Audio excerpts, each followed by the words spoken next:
We could stay awake just to watch these movies. Watch him smile while she's sleeping, even if it's kinda creepy. We could spend our nights in happily ever after, and we'll cry at you completely forever. 'Cause every rom-com we come to just gets better and better. Don't want to apologize. We don't want to be harassed, 'cause we love rom-coms and romancing the podcast. 'Cause even though these films are trash, people fall in love so fast. Glad you're listening, babe, to Romancing the Podcast. Thank you for tuning into Romancing the Podcast. You had us at hello. I'm Paige Wesley. I'm Mikey Randolph. And I'm Todd Schlosser. And this week we watched 27 Dresses. Now, Paige, this was your pick. Why did you pick this one? I hate this movie so much. I hate it with every fiber of my being. Give us a very high level of why you hated it. If you can give us a short hate synopsis. So the first time I saw this movie was, I believe, in college when I was living in the sorority house, and people were watching it like in the house. And I just remember that it was like the most popular movie for like a solid year and a half. Really? And I kept walking in on portions of it. And every time I would walk in and like stop and watch a bit of it, I was just like, this movie is a dumpster fire. What is going on? Everything about this movie offends me and my modern feminist sensibilities, and I hate it. And then it wasn't until a few years later that I caught the entire thing on TV. And I was like, how is this even worse than I imagined it to be? There's no way that the things that they're cutting out for TV would make this movie better. Oh, wow. And then I swore it off forever. And people try and defend this movie all the time, where I'll be like, yeah, I don't really like romantic comedies typically. And they're like, what about 27 Dresses? And I'm like, especially 27 Dresses. I cannot tell you how many people have tried to be like, but have you tried 27 Dresses? It's kind of like when I say, I don't really like Brussels sprouts, and they're like, have you tried it with bacon? And I'm just like, yes, it still tastes like farts. What do you want from me? So, Mikey, have you seen this movie before? I'm like Paige. I've seen scenes of it, but I had not like sat down and watched the whole thing. So, first impressions, what did you think first time you saw it? This is definitely the worst movie we've reviewed. Oh, wow. You think it's worse than like How to Lose a Guy in 10 Days? Oh, yeah. I think it's not as funny. I don't think it's as funny. Yeah, I don't think there's any emotional like connection to the characters. You think it's worse than The Lucky One? The Lucky One Yeah. was at least fun to watch. Yeah. Okay. The Lucky One, I think, is a worse movie, but that makes it more fun to watch. I feel like this one walks that line between good watchable and so bad it's watchable that it's almost unwatchable. That is where I fall for this movie. Okay. With this movie, where if it was slightly worse, it would be so funny because it was so bad. Yeah. That it would be watchable, like so bad it's good. Yes. Yeah, like I would totally watch The Lucky One again if somebody wanted to watch it. Mikey, I would go to a screening of The Lucky One with you in a meetup group Any day. and 100% do a Q&A afterwards. Every that day of sounds the week. awesome. Yes. Yeah. Yes. I would love that. So yeah, Paige, this actually does walk that line for me too of it's not good enough to be watchable and it's not bad enough to also be watchable. Yes, So agreed. I did not love this movie, but there are two people in this movie that I love personally, and that's James Marsden and Judy Greer. Judy Greer is the only good thing in this movie. Right, and I'll admit James Marsden is not a good guy in this movie. No, he's not a good He's guy. horrible. But I've met James Marsden. He's a great, great guy. Judy Greer's awesome. So, like, I just love them as people. So I found this movie watchable because I loved some of the people in it. but not because of this movie at all. Although I will say Judy Greer is the character we should be following in this movie, not Katherine Heigl's character. Judy Greer is my internal monologue watching this film. Yeah. I think that's the only character that is well written. Yes. Because she gives good advice. She feels like a real rounded best friend character. I liked her a lot. I liked her a lot as well. Was she a best friend or was she a work friend? That's the Ooh. tricky thing. I don't think Katherine Heigl has best friends because I think she is suffering from some serious mental illness. And Same. it makes it difficult for her to foster real relationships with people. And that's going to be an issue later in the movie. So I have a pitch. At the end of this episode, when we talk about if they're still together, it needs to be about James Marsden and Katherine Heigl, but also if Judy and Katherine Heigl are still friends. Ooh, that's a good one. Because she quits at the end of this movie. So that would be the ultimate test of, are they work friends or friends? Friends. So let's just get into this fucking movie. Let's talk about it because it goes places quick. Whew. We open on a wedding in 1986. And we have the craziest voiceover we've ever had on this show. That's after the lucky one. That's after the lucky saying one. something, yeah. The voiceover in this movie says, Mozart found his calling at age 5, composing his first minuet. Picasso discovered his talent for painting when he was 9. Tiger Woods swung his first club well before his 2nd birthday. And me, I was 8 when I found my purpose in life, which we reveal is to be a bridesmaid? I thought due to the voiceover that her job would be wedding planner. Same. So the better ending to this movie is that that's her new job. Yes, I love that. We'll get to the ending later where we get next to no information about anything that happens. But I think that is a better, and to be honest, that's the movie The Wedding Planner. That movie already exists. Let's do that movie. With Jennifer Lopez. And we might end up doing it next week, Mikey. Wanky boy. What? He's been Seriously? teasing about his pick next week that is going to drive us crazy, Paige. I don't know. I don't know. You're going to find out soon enough. Oh, boy. Anyway, we find out via voiceover that this is their cousin Lisa's wedding. It's after their mom died and their dad wasn't doing great. And her Yeah. little sister needs her to take her to the girls' room where the bride, their cousin Lisa, rushes in with a stained dress. Oh, I thought it was ripped. It might be ripped. We don't get a good look at it. Either way, the dress is ruined and they use essentially part of her younger sister's dress, I believe it is, to It's fix the ribbon in her dress. hair, guys. No, Yeah. it's the bottom portion of her dress underneath the bustle of her dress. So they have like layers to their dresses and they weave part of her dress onto the back of the Okay. dress. The only joke in this movie that I feel like is intentional and successful is when the bride runs in and just says, shit, shit, shit. And they said, it's okay, we have cable. And I was like, Yeah. oh, they tried. Yeah, okay. The best joke in the movie comes 3 minutes into it. Yes. Yeah, absolutely. So we cut to present day where we see Katherine Heigl trying on a dress and she looks great in it. Yeah, it's a wedding dress. It's a wedding dress. And she answers the phone to reveal that she is at another bride's fitting trying her dress on for her, which is insane. That's got to be like bad luck, right? You would never ever do that if you don't do that. Because even if you're the same size, wedding dress sizing is so crazy. And they cut and alter the dress to your specific measurements. So like if I'm a 6 and you're a 6 and we've got different cup sizes or band sizes or hip measurements, we may be the same size with completely different measurements. Never, ever, ever have someone else do your fitting. That's insanity. Now, she takes the dress and she's rushing through New York. Clearly, it's the day of the wedding, which is another crazy thing to have your fitting the day of the wedding. Bad news. She meets up with Judy Greer, whose hair is a hot mess. It's all over the place. I love Judy Greer so much in everything she does. And her hair isn't like a messy bun. And she's like, what? She said up, which is perfect. Yeah. Great. She's also got a bag of makeup for her. So, like, she came prepared not only for herself, but to literally do the entire bridal party. She's an Enneagram 2, but not in a healthy way. Yeah.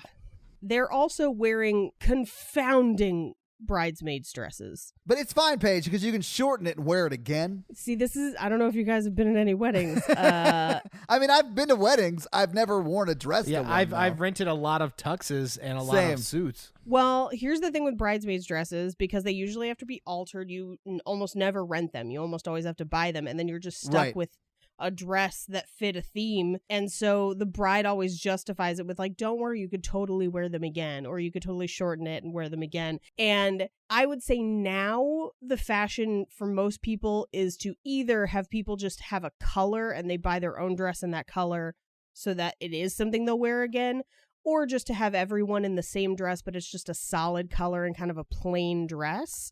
That's a little more manageable. But these dresses, if you're buying an actual like bridesmaid's dress, they can be hundreds of dollars for something you're never going to wear again. Yeah, it's ridiculous to ask your friends to do that. This is why I didn't have bridesmaids. This is one of many reasons. So she gets to the wedding, they get into it, they're getting the bride ready, and the wedding happens, and she's clearly like watching her time during this wedding. And then she leaves as soon as the wedding's over, hops in a cab with another dress bag, and she's changing in the cab. She offers to pay him, I think it's $300 for the whole night. It is $300, but every time he looks back in the rearview mirror, he loses $20. And Mikey, I have a question for you. Yeah. If you had this same situation where you had to pay her $20 every time you looked in the rearview mirror, by the end of the night, how much money would you end up owing Katherine Heigl? So I thought about this. She does not put a time limit on the glances. She does not. Mikey, you've got to drive. You've got to pay attention to the road. Oh, it would be... First off, can we just take a second and just realize how insane it is not to just change in a bathroom? Time. But the thing is, Mikey, she is like misdoubtfiring these weddings. She's going from one to the other and having to change on the way because she's putting on a sari for the other wedding. Right. Which you cannot put on in a car. No, you cannot. And then she has to like change back into her bridesmaid's dress for the other wedding. So she's having to like do this on the fly. Anyway, she arrives at the second wedding and the bride says, "Aren't these beautiful? You can shorten them and wear them again." Which, no, you can't. It's a sari. It's like a giant thing of fabric. That you wrap yourself in like a dress. Yes, and have to like tuck and fold and pin, and it's a process and it is learned. And the fact that she's just like changing into the car, impossible. Yeah. So she's at the wedding, she's checking the time again, and then she's back to the other wedding, then back again. And she does this 3 or 4 times. The taxi driver does help her with the shoes. Yeah, they did the Macarena in each one and the electric slide. Yeah, it really is just her doing the same things at each wedding. And like the brides thanking her specifically for being such a big help with planning the wedding. But also, and I just have this in my notes, I just wrote, "This is insane. This woman does not know how to set boundaries." No, she doesn't. She doesn't know how to say no, Paige. She does learn how to say no in this movie, but not now. That's true. Then she's helping the brides go to the bathroom, which is a real thing. Is it? Because I wrote in my notes, is it a thing that you would have to help the bride pee? Absolutely. All right. Your dress typically has a ton of layers, and you'll need help going to the bathroom because you'll need people to hold the dress up around you so that you can move to pee. Or you could be like me and have your dress specially tailored so that you could wear it with no shapewear and you could pee whenever you want and you can eat as much as you want because it fits you and you don't have to like squeeze into it. I feel like that's the way to go. No regrets. They also ask, "Did you eat anything?" And we reveal that at least one of the brides has not eaten all day. Yeah. And that's actually a thing too. And if you see like on America's Funniest Home Videos and stuff, brides passing out, it's because brides often don't eat that day. Is it because they're trying to fit in their dress? Like, why would you not do that? It's honestly, there's just too much to do and they don't have time. Okay, I could see that. And it was something that my mom, God bless her, had told me in advance of like, you are going to forget to eat that day. So you need to plan right now, a week before this wedding happens, when you're going to eat and make sure you have food so that you actually eat that day, or else you're going to get to like 10, 11 at night and you haven't eaten since the day before. And it's Right. just crazy. Anyway, they go to toss the bouquet at the first wedding and she tries to catch it and some girl like elbows her in the face. Yeah, like knocks her to the ground. Like you would get like a high sticking penalty in hockey. Like it was like Yes. in her face, knocked her to the ground. This is part of why I didn't toss a bouquet at my wedding. Can I just say this? We know immediately that Kevin, who we're about to meet right here, Yes. is the worst. Yes. Because she is knocked to the ground, possible concussion, and he's like, hey, let me take you home. Yeah. Yeah. You don't take a girl with a possible head injury home. You take her maybe to the hospital. I think what we kind of notice in the movie is he can tell that she's going between multiple weddings. He has figured Right. it out. And I think it fascinates him and he wants to ask more questions. I don't Yeah. know that he Yes. necessarily wants to get down on that concussed pussy, but like he definitely wants to ask it questions. But like anyway, so Kevin, James Marsden, who was a national treasure, takes her to the cab and like takes her home more or less. And his opener when he gets her in the cab is to show her that he's a Cisco fan. And he was like, nice thong. That seemed like a weird way to open up a conversation with someone you don't Is know. that what he says in the cab? Yes! Yes, it is what he says. It's so creepy. What I mean, if you want to say, hey, I saw you changing in the car, you're clearly going to multiple weddings, you don't open with nice thong. I thought that's what he said. Why are you going to 2 weddings in one night? That's crazy. Nope. The first thing he said was nice thong. Yeah. It literally is them getting in the cab, scene of them in the cab, nice thong. Like Yep. that's how the scene goes. Yep. So you immediately know Kevin's a creeper. And I say that loving James Marsden as a human. Yes. He's horrible in this movie. Well, and he then proceeds to give her a lecture about how weddings and marriage are stupid. Yeah. I thought that part was funny. Well, I thought it was funny, but a little over the top, where he kind of really drives the point home to the point where it's like, she's clearly done listening to you. I also think if you're saying something like wedding industrial complex in a conversation, you have been talking too long. I say that all the time. I say it all the time.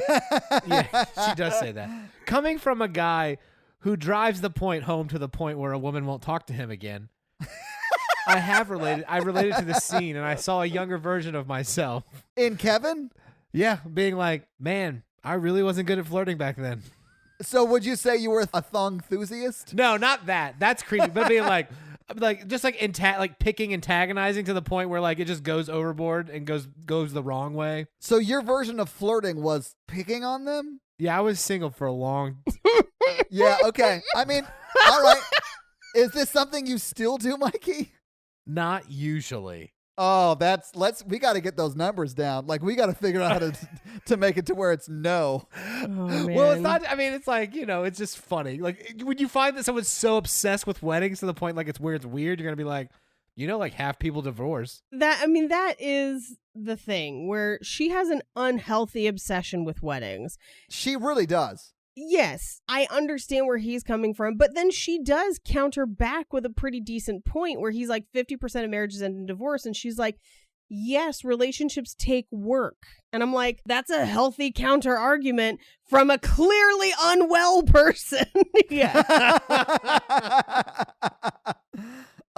This is also where she asks him what he does for a living, and he says that he's a writer or whatever. Let's stop here because I'm already sick of writers being in these movies. Yeah. Like we've only done a few of these episodes, and I feel like one of the main characters is a writer every other episode. Yeah. You're right. It was How to Lose a Guy in 10 Days. Mm-hmm. The Lucky One, no writer in that one. And then this movie, which has a writer. So Yep. it literally has been every other one. Mikey. And Shakespeare in Love. So yeah, it literally has been every other one. Mikey, you're absolutely right. And like, I've never met a writer. You know what I mean? Considering that print media is almost dead, it is weird that we find this many writers in these movies. So she leaves her planner behind in the taxi, perfect for him to, make a story around. Also, it's the planner of a serial killer. Yes. And he does mention that her handwriting is like the Unabomber later. And I was like, yes, that is a sign. Like, It is a sign because Kevin is a writer and he idolizes the Unabomber. Those are all red flags, Paige. I just meant Katherine Heigl should be examined. Yeah. Well, okay, so he finds the planner and he like looks at the cab driver like, oh, turn around. He's like, oh, never mind. I Yeah. have an idea. Ding. I'm going to gaslight the fuck out of this chick. Tell me about it. Which is what he does. He gaslights the shit out of her, man. Anyway, we'll get into it. This planner has weddings listed almost every single weekend because he flips through it and we get to see it. Yeah. And this movie says that she has 27 wedding dresses, but that's not enough dresses. If she had weddings every weekend for every summer of her adult life, she would have had attended approximately 12 weddings a year from the age of 18 to now, which means that it should be anywhere from 72 to 120 weddings, depending on her age. So she should have at least twice as many wedding dresses. So 127 dresses should be the name of this movie. Yeah, pretty much. She is, I would say, 30, maybe 32, 33 in this movie. Is she? She's anywhere from 27 to her early 30s. That's my range, Paige.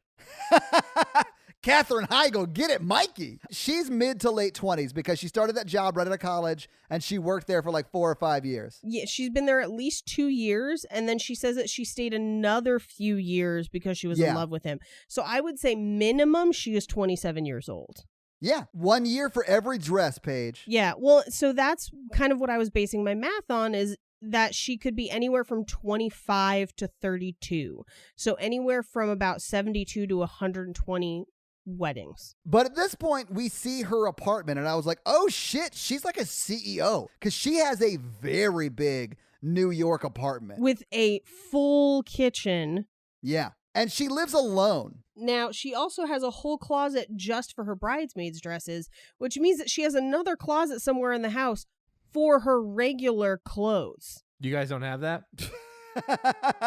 I mean, I have a closet in my bedroom and then like a coat closet. Like a linen But closet, yeah. Yeah, but she has like 2 closets. This is New York, which means that a 2-bedroom apartment is going to be anywhere from $3,500 to $5,000 a month, and she's an administrative assistant. Yeah. So that's why I thought she was like a CEO of a company. Yeah. When we follow her to work the next day, which I know we'll get to, I thought, oh shit, she runs this company. I thought so too. And then we find out she's the assistant, and I literally wrote in my notes, oh, Paige is going to hate this so much. Yeah. There's no way she can afford this. Her coworkers treat her like she does kind of run the company. Well, she is the CEO's assistant. And listen, my CEO has an assistant where I work. And if you don't stay on her good side, your life is not great. So I could sort of see why they are very, very nice to her. That makes sense. But she does not make enough money to pay that rent. Not at all. Her salary would be anywhere from about $40,000 to about $80,000 if she was like a well-kept admin person. Because like the more famous and high-powered your CEO is, the more they pay that assistant, because that assistant is juggling a lot of hats. They're almost a gatekeeper at that point. Yeah, you know? but with that salary, she could not afford that apartment. No, even if it was $80,000, there's no way she could. Yeah. Now, she plops down on the couch to read the wedding section, which is insane that she just got home from 2 weddings and she's like, let's read about more weddings. She's got to get that wedding fix after her 2 weddings. She is unwell. I'm trying to think from a mental health angle. Because, Mikey, you're like a licensed therapist, right? I mean, yes, I am. A licensed mental health professional. I've always seen you as more of a licensed mental health unprofessional. I am not a mental health professional, but I was thinking obsessive compulsive tendencies. Okay. And definitely an anxiety disorder. I could see that. I'll agree with that. I think she has a very anxious attachment to those people around her, and she feels like if she doesn't do exactly what they want 100% of the time, then she is going to like lose friends or family members or whatever. Anxious attachment is an attachment disorder. Okay, unlicensed piece of shit. See, you're just mad at me because I came at you with the unprofessional comment. I know what you're doing. That's projection. Give me a license. But let's do this, I do Mikey. think you're right. I do think she has some attachment issues and anxiety issues. And I do think that she has obsessive compulsive tendencies that are manifesting in the care of the people around her, which manifest as weddings. Here we go. Mom left her, so she has an anxious attachment. Mom died. Do not say she left her. Mom went out for cigarettes and ended up in heaven. Oh, God. And that wedding was the only good memory that she had from that time frame, so she's like obsessive about it. Yeah, I would agree. Because weddings are, most of the time, ideally happy events where you're seeing people that you haven't seen in a long time. There's dancing, there's cake, there's good food. It comes down to what all of our characters in these movies have. Emotional boundary issues. And they're like anxious that people won't love them unless they do all these weird things. Yeah. So we cut to James Marsden's office the next day. He's walking into work, and we find out that not only is he not getting laid, which is maybe why he's such a desperate weirdo, but also that he writes wedding announcements. Yeah. He writes the wedding articles that she loves to read. Yes.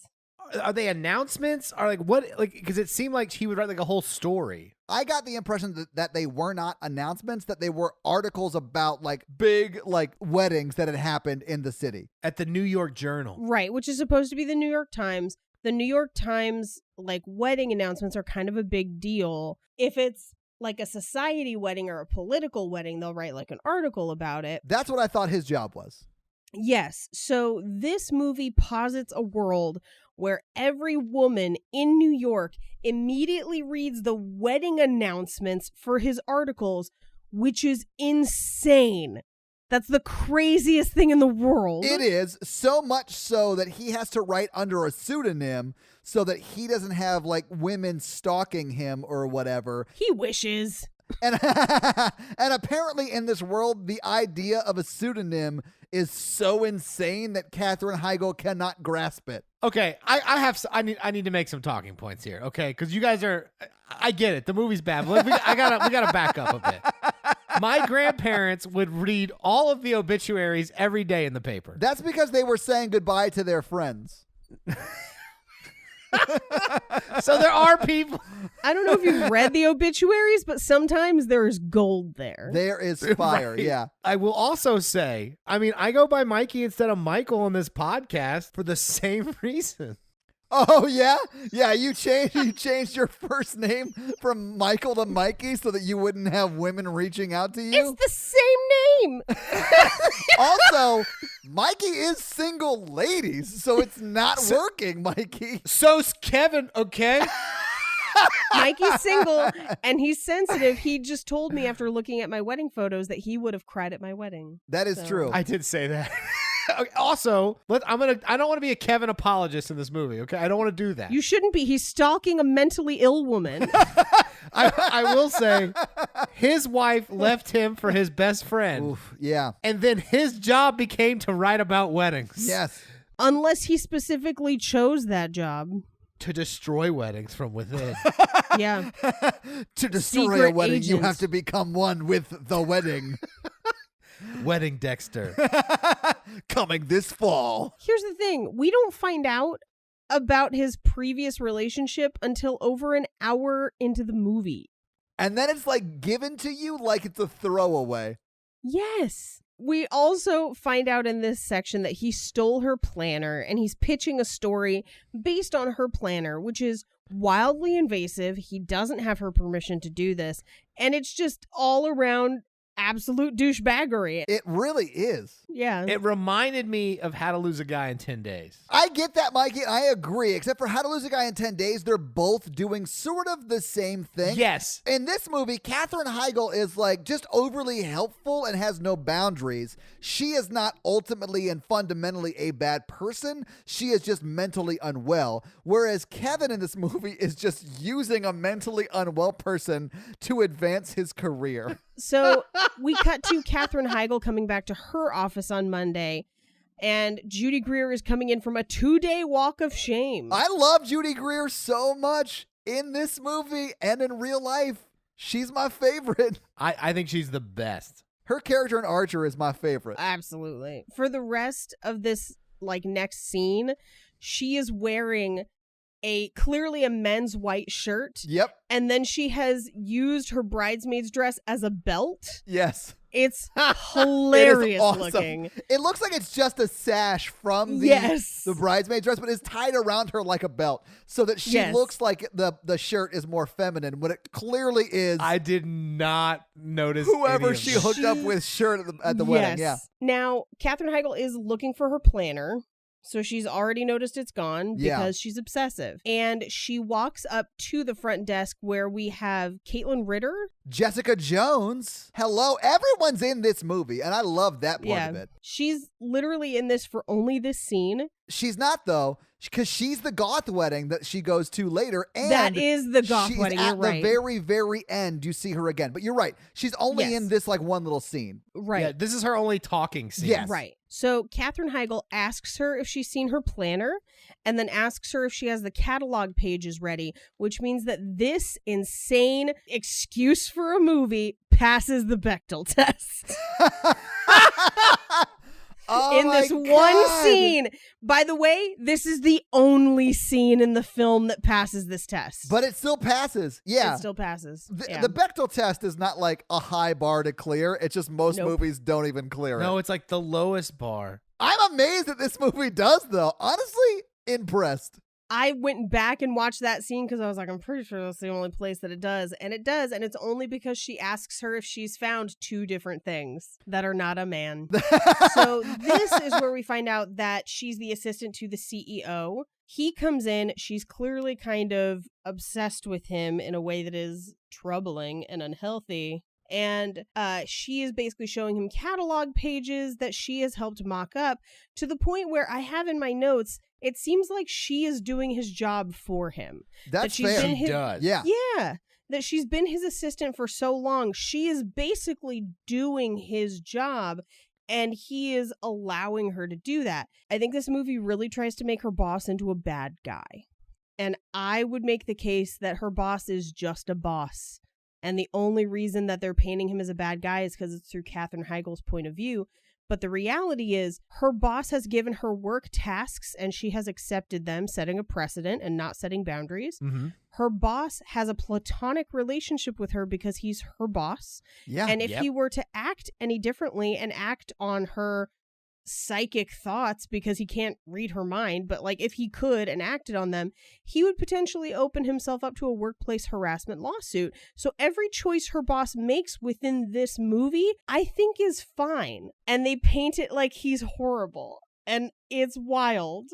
I don't think it painted him too much as like a horrible person. I think the sister was the main villain. Yeah. I think the sister's the main villain, but I think they try to paint him as like dismissive and like, why doesn't he notice that she's in love with him? Paige, I completely agree with you. Like, he does, I think, not have good boundaries with his assistant, but I don't think he's inappropriate with his assistant. Yeah. You know what I'm saying? Yeah. No, but if your assistant wants to like do everything for you, like that's fine. Here's the thing. I would argue he asks her.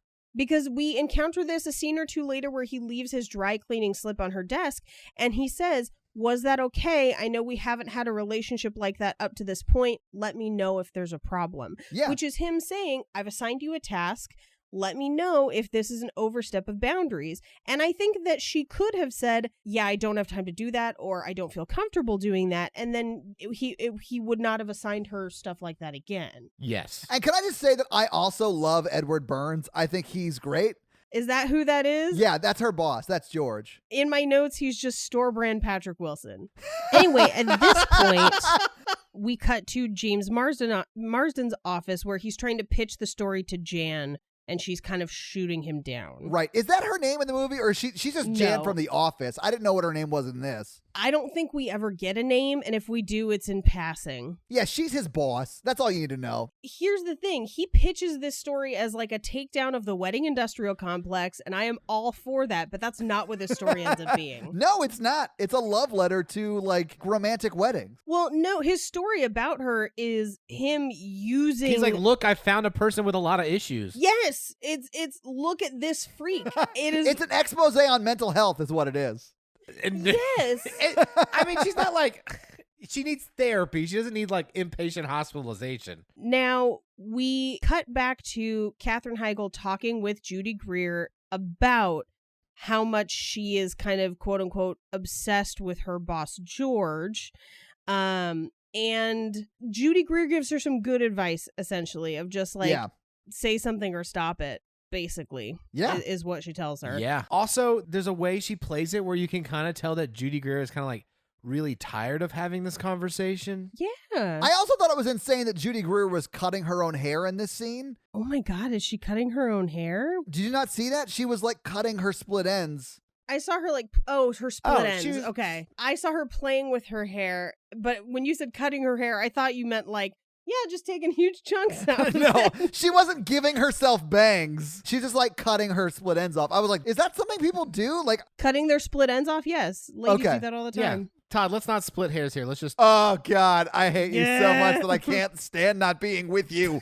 Oh, God. I don't know how to quit you, Mikey. At this point, flowers are delivered to the office and there's no note. And she believes that they're from her boss, maybe. Which would be absolutely the weirdest thing that's ever happened at Yes. a workplace. Yeah. Yes. Unless her grandmother died. Yes, and it's Yeah. wildly inappropriate. The fact that it's at all played in the movie like it might be from George, I think is inappropriate. Well, yes, because he's shown no interest in her other than as an employee. Right. In fact, he showed no interest in acting in the movie. He just like looked like he's struggling through the scenes. You know who'd be better at it? Regular Patrick Wilson. Patrick Wilson, instead of yeah. store brand Patrick Wilson. We don't need Bobo Patrick Wilson. We just need regular Patrick Wilson. Yeah, who could just wander through scenes anyway, like he does in The Conjuring. So at this point, her boss pops back in, and she thinks, I think, that he's going to reveal that he sent the flowers. But instead, he says, "Did you leave that burrito on my desk?" And she says, "Yeah, I thought you might get hungry," which is crazy. Yeah. I've had people leave me food on my desk at work that I work with. Yeah, if there's food around. Like if someone brought in donuts or someone brought in bagels Yeah. or something like that, I can definitely see that. It's not about like them and their affection for me. It's about me being like, I'm hungry all the time.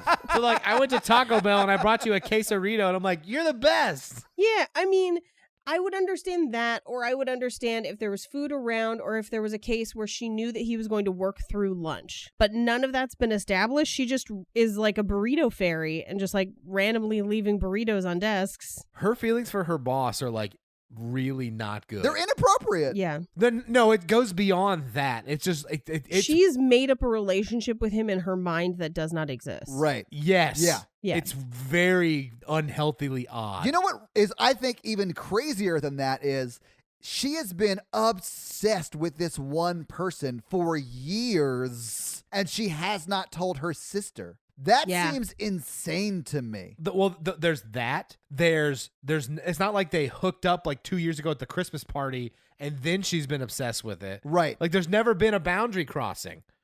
There's been no evidence at all that he has had feelings for her. Right. Yes, she has the kind of crush that a 10-year-old or a 12-year-old would have. Yeah. I'm being very serious, where No, you're right. there's no concept of what a healthy relationship would be. There's no concept of what the indicators for that kind of relationship would be. And at no point has she brought up her feelings. She's just creating a fantasy world in her head. And this movie is treating that like it's noble. Like it's sweet. Yeah, like it's sweet. And what we kind of find out later is that he may have liked her. And maybe if she had said something years ago, they would have maybe dated and it wouldn't have been this huge thing. But she has literally created her own fantasy world and then lets it fester throughout the whole of this movie until she has what is effectively a psychotic break. She does. When she puts that black cocktail dress on, she goes like, it's like Dr. Jekyll, Mr. Hyde. That's when I liked her. I know, me too. When she goes Yeah. nuts, I was like, this is the Katherine Heigl I want to see in this movie. Yeah. I don't think it's a psychotic break. I just think it's maybe a I don't know if you're qualified to make that judgment, Mikey. I'll say that she reaches a breaking point where she Yes. begins to engage in self-destructive and just borderline destructive behavior. Yeah. So after leaving burritos for everyone or whatever, It was just her boss. no, not everyone, just him. Yeah. just him. It would have been less weird if she got burritos for the office. That's true. We find out that she arranged the front desk girls' engagement party, and that's where they're headed next. Judy Greer asks her if she wants to come over to her place to pre-party with some guys from another part of the office, which I think is Judy Greer's way of saying, he's not interested in you, let's explore other options. Because that is part of the problem with Katherine Heigl's mental state in this movie, is that she has built up this fantasy world to the point where she is ignoring other viable options in her sphere of people. Yeah, I mean, she's a little off and Kevin's super off. I feel like they would work. I mean, and that's like, I think how the movie gets them together. But when he is introduced, she is like pushing him away. He's not even an option for her. When he is a attractive man, like James Marsden can get it. Yeah, and then the efforts that he goes through to get her attention. So, like, I have problems with timelines in this movie, but, like, it's almost like he's been writing this article for, like, 4 months to, like, finally get her to go out with him. Yes, the timing of this movie makes no sense. But Cyclops puts the work in to get her to go out with him. Yeah, he's a stalker. He is a stalker. For an article. Not even because he's a stalker like she is with her boss. No, I do think he's just using her for the article and then sort of falls in love with her over the course of using her for the article. But yeah, no, you're right, Mikey. His intentions are not good. Yeah, well, but she rebuffs every man that talks to her as if she is married, as if she is unavailable. Don't even try. Well, I'll say this, as a man, that's actually a pretty good strategy because we're awful. Is that a strategy to get us or to repulse us? Well, I mean, some people like the chase, so it might help. I don't know. Those people are not great people. They're people like Kevin. And listen, Kevin in a movie seems great. Kevin in real life ends up in jail. Yes. So she turns down the invitation to party, and her reasoning is, I can't. I have to pick up my sister at the airport. Right. I do love Judy Greer because she's like, oh, yeah, because taxis and like black car, like limos don't exist or whatever.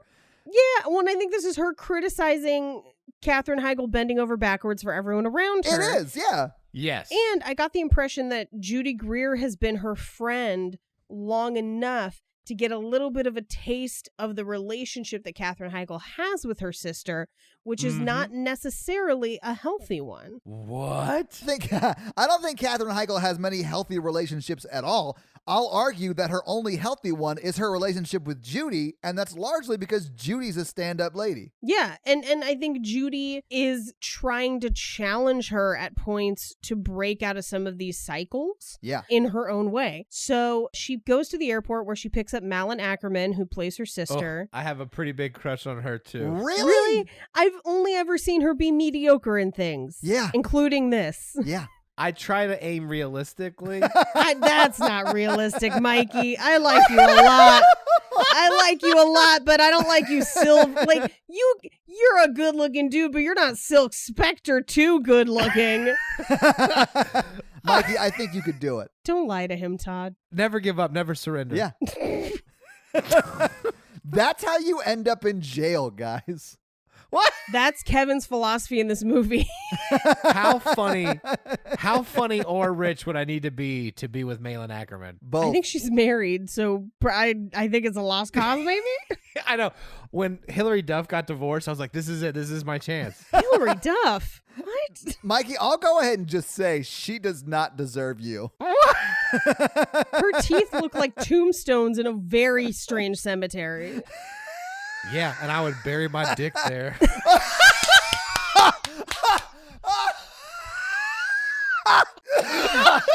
Oh, guys, can I please leave that in? Oh my God. Mikey, oh, gross. I'm sorry. That was Mikey, apologize to your mother right now. Oh, Mom, I'm sorry. Real talk, though. She got too many teeth in that mouth. So Katherine Heigl and Silk Spectre go back to her apartment. Oh, I forgot. So in the airport, Silk Spectre found a hot guy to carry all her luggage and then makes Katherine Heigl carry it back at the apartment. Yeah, I noticed that too. When she's opening the door, it's just Katherine Heigl carrying all her shit. It's just a bunch of hat boxes. How many hats does this bitch have? Just get a rolling suitcase. 27. She's got 27 hats. 27 hats. They're perfect for each other. Just a different variation of the disease her sister has. She's carrying in all of these like boxes and whatever, and not a single one has like rollies on it. And I'm like, how was she able to carry all of these on? You guys don't understand. Her mom died on the 27th. They're part of the 27 Club in their own way. Jimi Hendrix, Amy Winehouse, her dress collection, her hat collection. So they get back to Katherine Heigl's apartment where Malin Ackerman finds their parents' New York Times wedding announcement. And then she finds a pile of other wedding announcements that she's clearly Katherine Heigl's been cutting out and saving of people that she does not know. Like huge. And they're big articles. They're like a page. She basically tells her that she's only keeping the ones that this one writer writes because the stories are so beautiful, which is still crazy. It's just like her boss. Yes. She has unhealthy attachments. We can just say that, right? Yes. But also, how many writers does the commitment section of the newspaper have? I mean, probably multiple, because we do see James Marsden has to like follow a wedding to completion. In this movie. Wanky blanket. Like in the wedding bed? Yeah. He's like, consummate that shit or it doesn't count. We go to print in 8 hours. So this is another time issue with this movie, because we know that they're planning this wedding for at least a month, if not more. And then she and George were dating for a while. And so I have to imagine that they've got other people. Like, I thought her and George dated for like a year and a half. I don't think it's that long. I thought the whole thing from top to bottom, movie starts to movie ends, was 3.5 weeks. No, it's gotta be longer than that. It's longer than that. I don't know, man. The boss and her relationship, they have a ton of scenes. Yes, and starting with this first one, so she invites Malin Ackerman to her work party, and Malin Ackerman decides that she doesn't want to go. She's going to go hang out with whoever her people are. And at this point, it's pretty vague on what she does.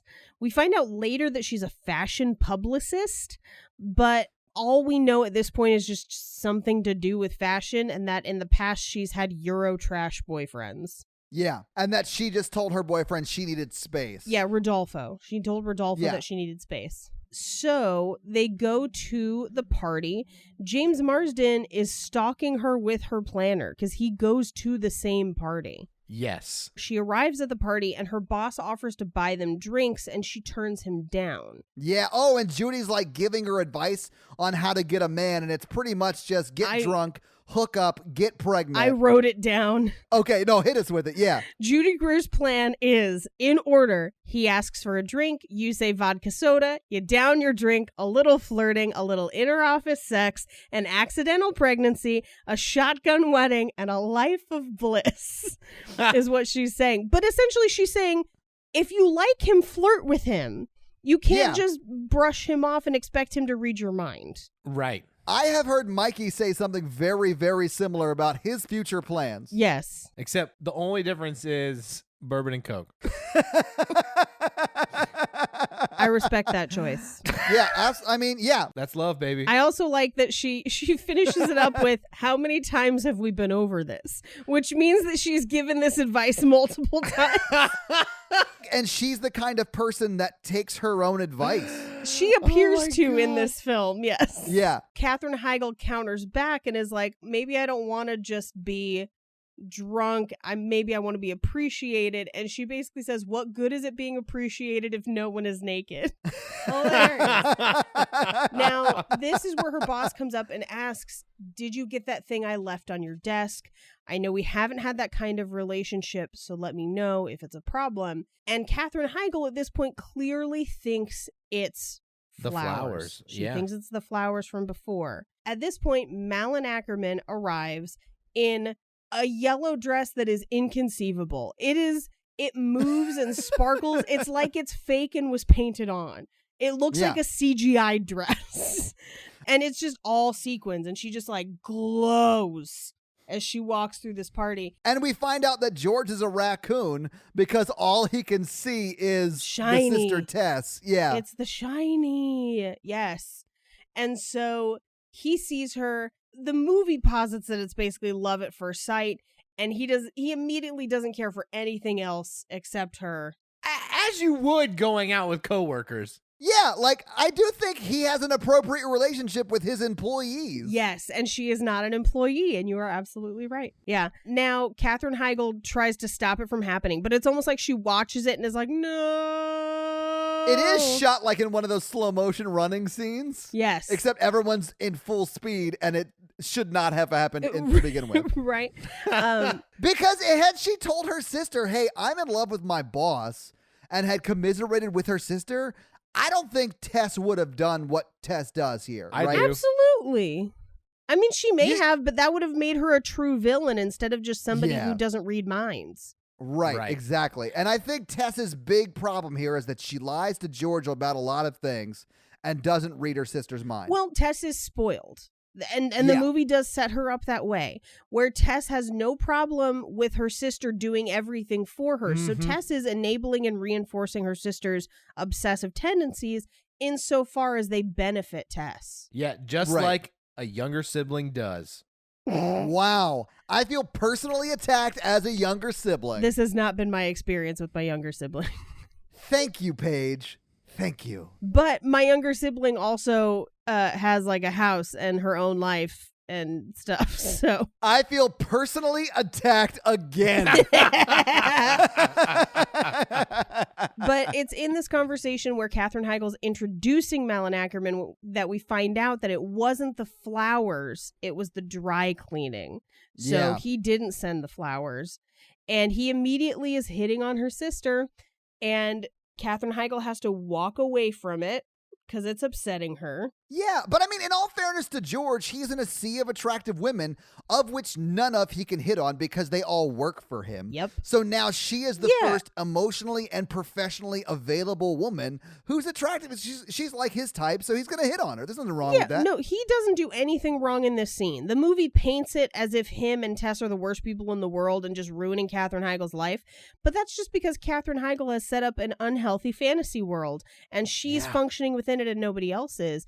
And I'll be real with you, when I was younger, this was a problem for me of just not voicing needs or wants. And I have been in this situation of going to a party thinking you're going to be with one person there and having that person hit on someone else in front of you. And it is devastating. It feels so painful. And so her hurt is very real. But at the same time, it is because she has built up a fantasy world in her head and hasn't been telling people how she feels and hasn't been setting clear boundaries. I've done that sort of stuff too. Like, they're gonna realize that I have feelings. And they're gonna.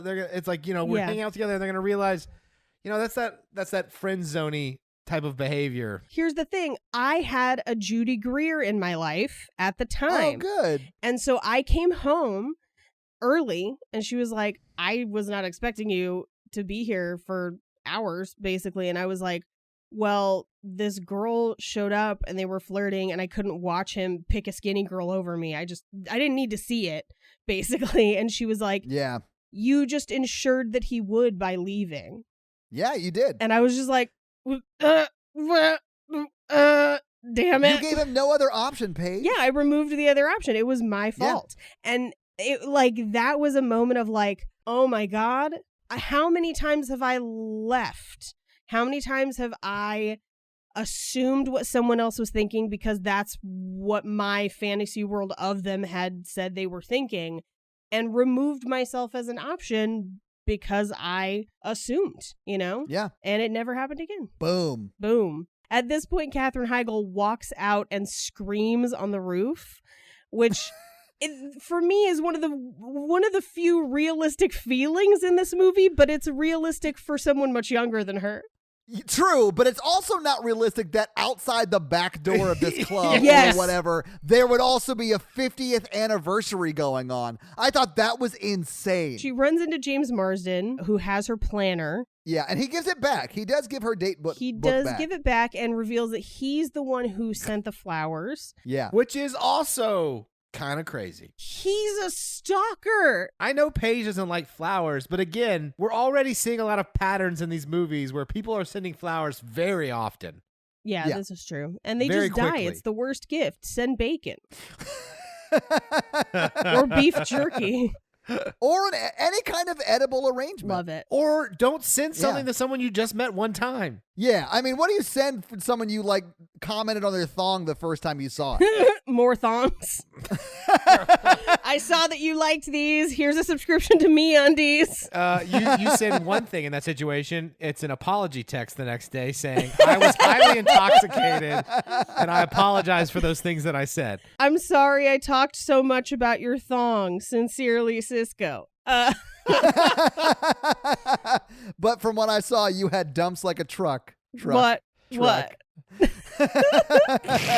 So she is incredibly curt to him for no good reason. Yeah, she hates him out of the gate. Good instinct. Yes, he is a stalker. I mean, yeah, he is a predator in this movie. Yeah.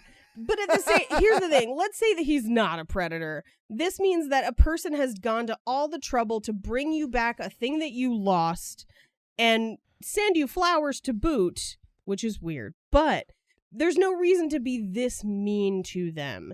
No. And I think it's because she's still operating in that fantasy world of like, get out of my way. I have to figure out how to get the love of my life back. Yeah, I have to figure out a way to make my boss put himself in a precarious legal position. Yes.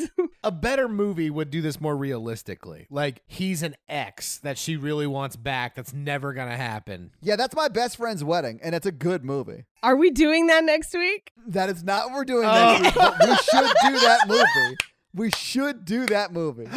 I hate Todd's teasing us so much. No, but I mean, like, you know, we've all been caught up on, like, after a breakup where you can't move on. I've done some really stupid shit after a breakup because I couldn't move on. Yeah. Nothing like Kevin. Let me just go ahead and say I've never gone full on stalker, but no, I've done some unhealthy stuff. No, but I mean, like, you know, I've turned down a James Marsden or two. Same. And it was a mistake. Yeah. I had no idea you swung that way. I think he means someone who's Yeah. super hot.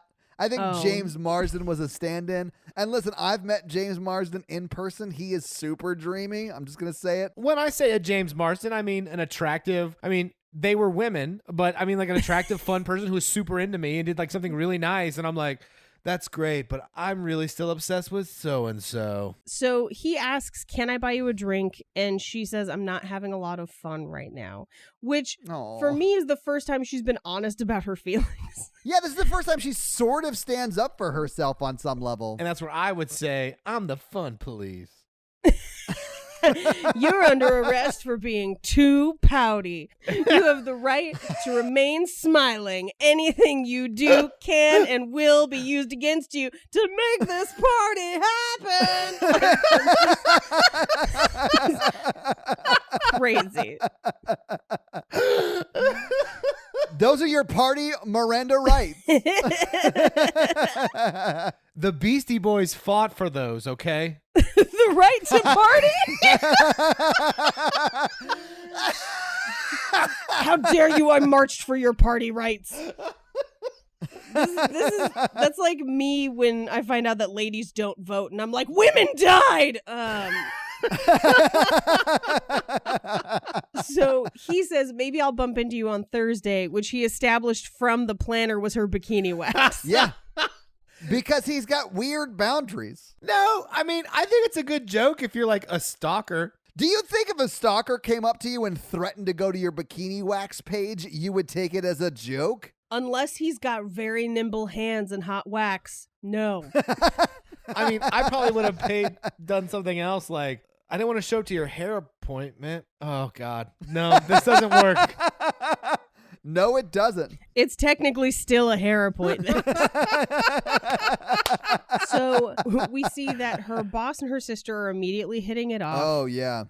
They invite her to go dancing. She turns them down. No, her sister even goes, like, shakes her head like, don't go. Well, I mean, clearly she wants to be alone with him. Yeah. And the boss is inviting her to be nice. But so Katherine Heigl stays up waiting for them past 3 a.m. and she's obsessively cleaning the house. Malin Ackerman finally comes home super late and she asks her, is it weird that I'm dating your boss? So this is again somebody saying, hey, I've done something. Is this a boundary for you? Right. Is this too much? And then, is this too much? And then Katherine Heigl lies and says no. And Malin Ackerman's like, great, because we're having lunch tomorrow. And she launches into like, tell me everything about him. And this is really the only way we learn anything about her boss. But we find out a lot. Like, we find out that he's a vegetarian. He has a dog named Gatsby. Like, we find out all of these things that Tess then uses as her personality to have him fall in love with her. Right. Now, this is also where we learn about the company. Urban Everest is the name of the company. We have no idea what they do. It's some sort of catalog question mark. It's like outdoorsy gear, I'm sure, right? Yeah, we don't know. So at this point, Katherine Heigl is bragging about him like an insane person, like a literal stalker. Like she's been stalking her boss. She has been, yeah. And she tries to claim that he has deal breakers, I think to try and like get Tess to not like him. But she only comes up with he hates cashews and sometimes he doesn't wear socks with sneakers. Right.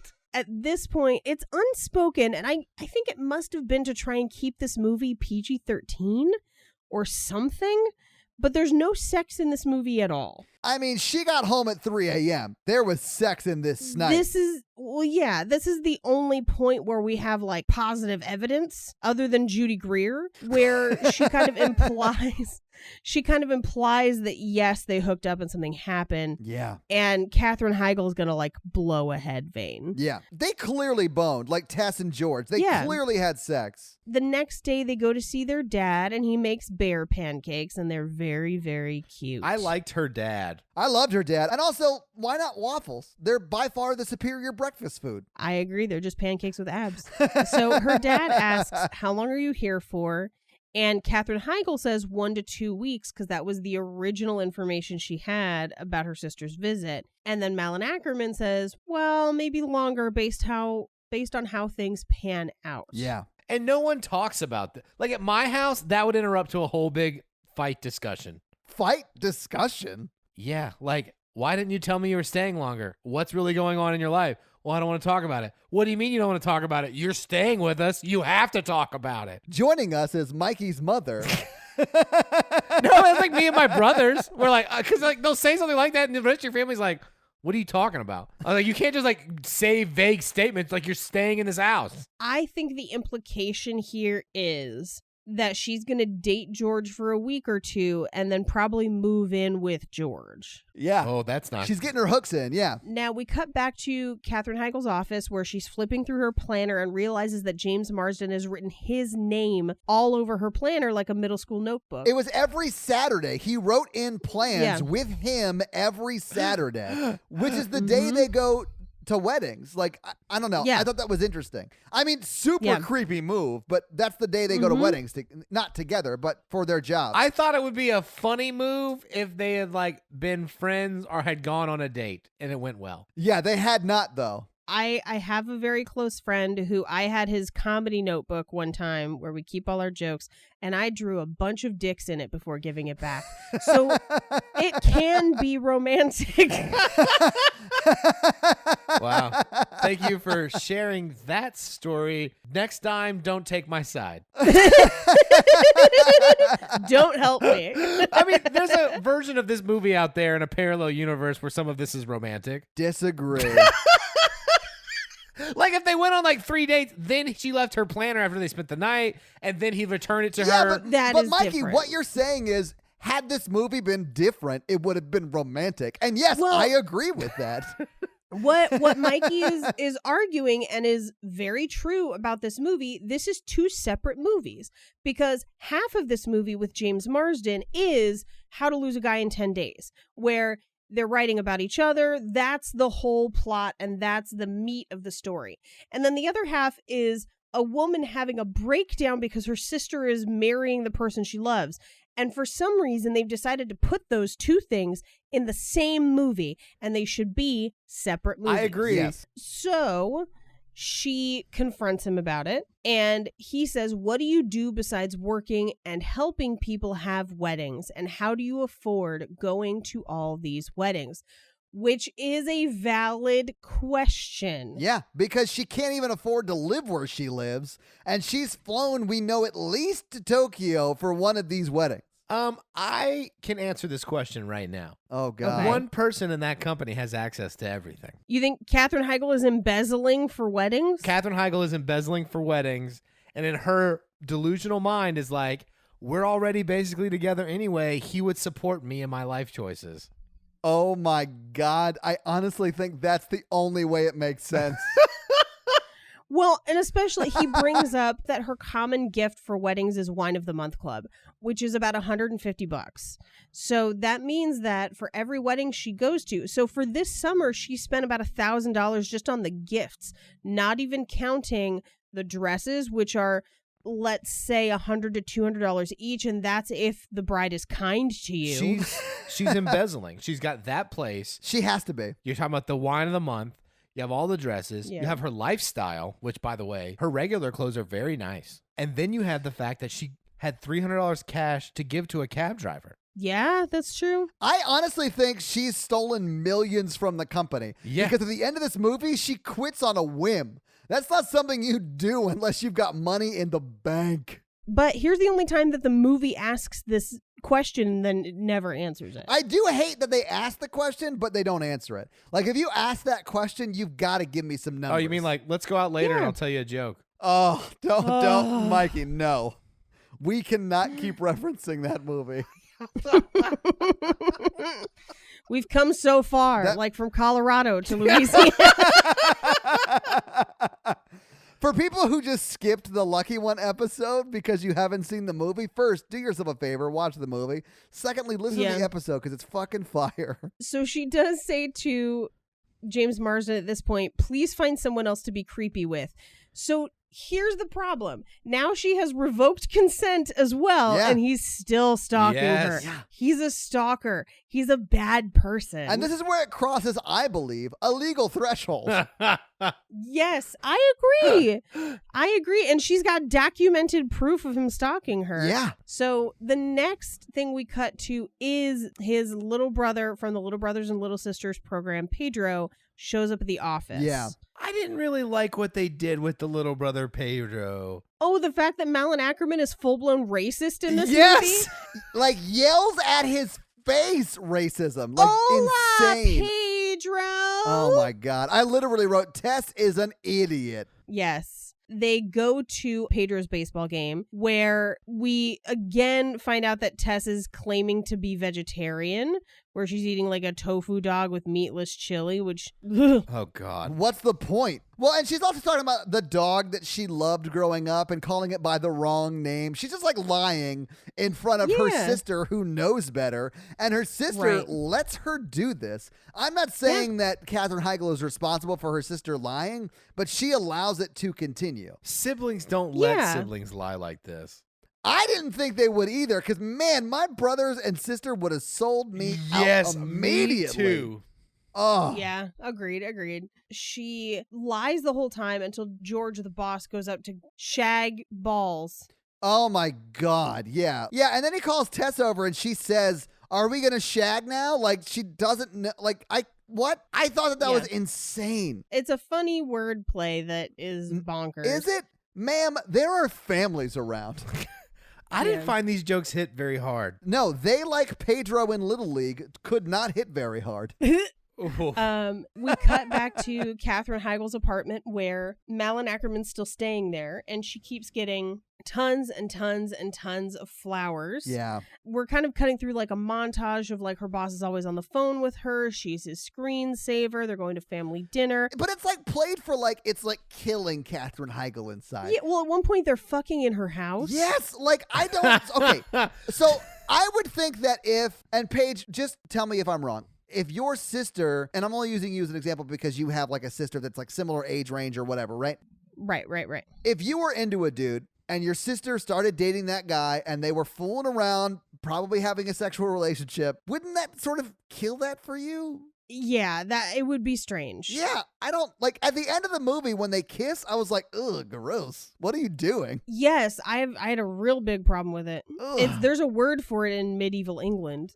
Called affinity. They accused Henry VIII of it because he had a baby with Anne Boleyn's sister and then married Anne Boleyn. Oh, yeah. I forgot I had a word for it. Yeah. Okay. Yeah. We cut to she's at the front desk girl, Kristen Ritter's goth wedding, which is hilarious. Paige, also, this is the point in the movie where I lost track of time. It was like this movie goes on forever. I was like, am I seeing years of their life? I don't understand what's happening in this film. I thought we were seeing a few months. Okay. To me, this felt like a couple months because we opened the movie. She was planning the engagement for the goth wedding. But they didn't even seem like real friends. That's the thing with Katherine Heigl. She just likes weddings. So even if she's not close, she's getting involved. She's using these brides. Well, yeah, where's the story of the goth girl being like, I don't know you and we work together. I don't want you this involved in my wedding. Yeah, I don't know.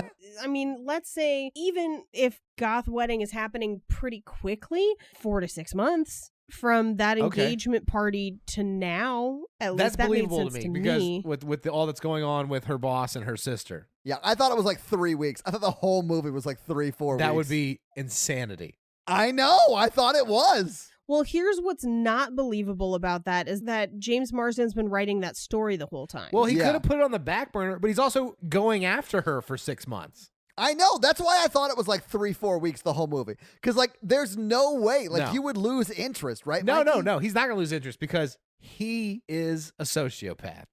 Well, he's using her for the story. But here's the thing. I don't think he's trying to get ahead and get out of the wedding section in the paper. Right. Why would he wait? Why would he work 6 months on a story to get out of the paper?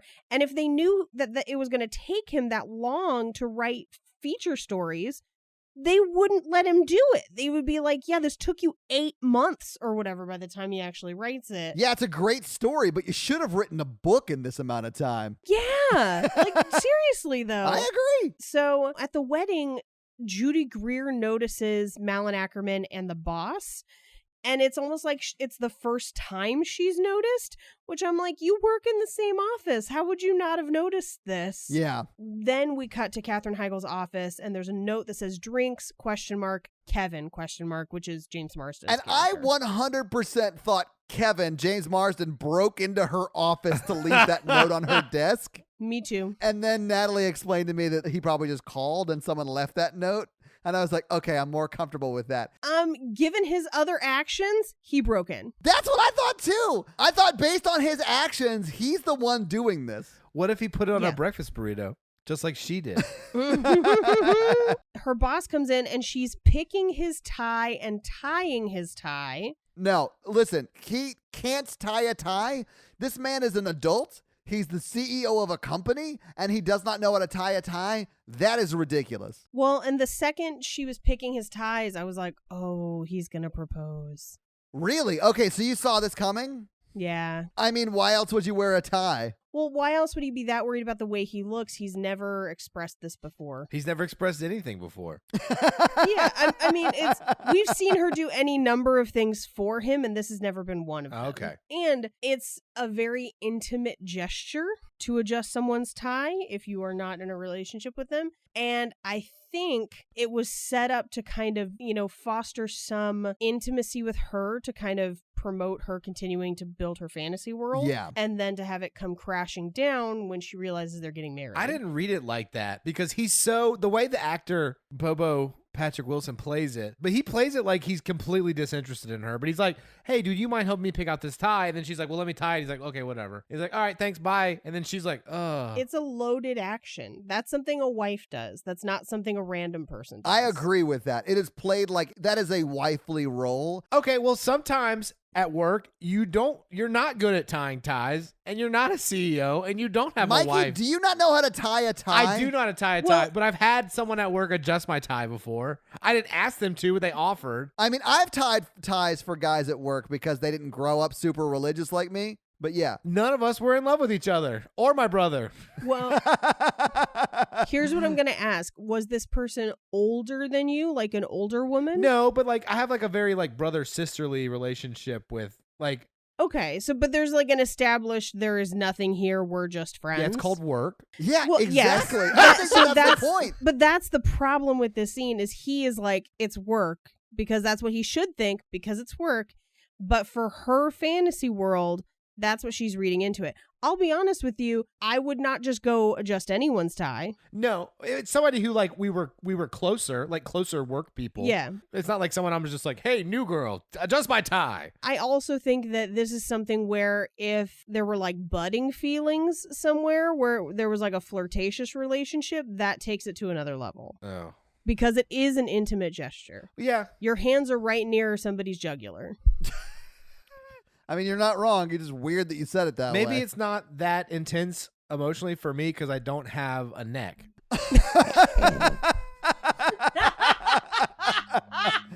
Oh my God. But either way, I mean, she does tie the tie. He bones out of there and goes to dinner, but he forgets his wallet. So she picks it up and like follows him to dinner. And I thought that the language he uses when she walks in and they unroll the "Will you marry me" sign, what he says is so pointed and mean. It's hilarious. It's not pointed and mean. It's just practical. I know, but as the viewer, you know what she's feeling. So it is pointed and mean. And it's very, oh no, she's not the one. She is not the one. She's not the and one. to me, Katherine Heigl being not the hot sister is insane. She is so much more attractive than Tess. Oh, Mikey. We're come not gonna. on. No. This is not up for debate, you insane person. Just because Tess is more attainable does not mean she's more attractive. Well, no. Here's the thing. I think they try to ugly Katherine Heigl They up do. in this They movie. do try. She is wearing Failed. frumpy, crazy things all the time, and then she looks gorgeous in these dresses, and you're just like, who's gonna believe that she's like alone and sad? Attractiveness does not mean they're the one for you. You know, like, he has repeatedly expressed that he does not think she is the one. Yeah. And also, this is 6 months into like their the relationship with his sister.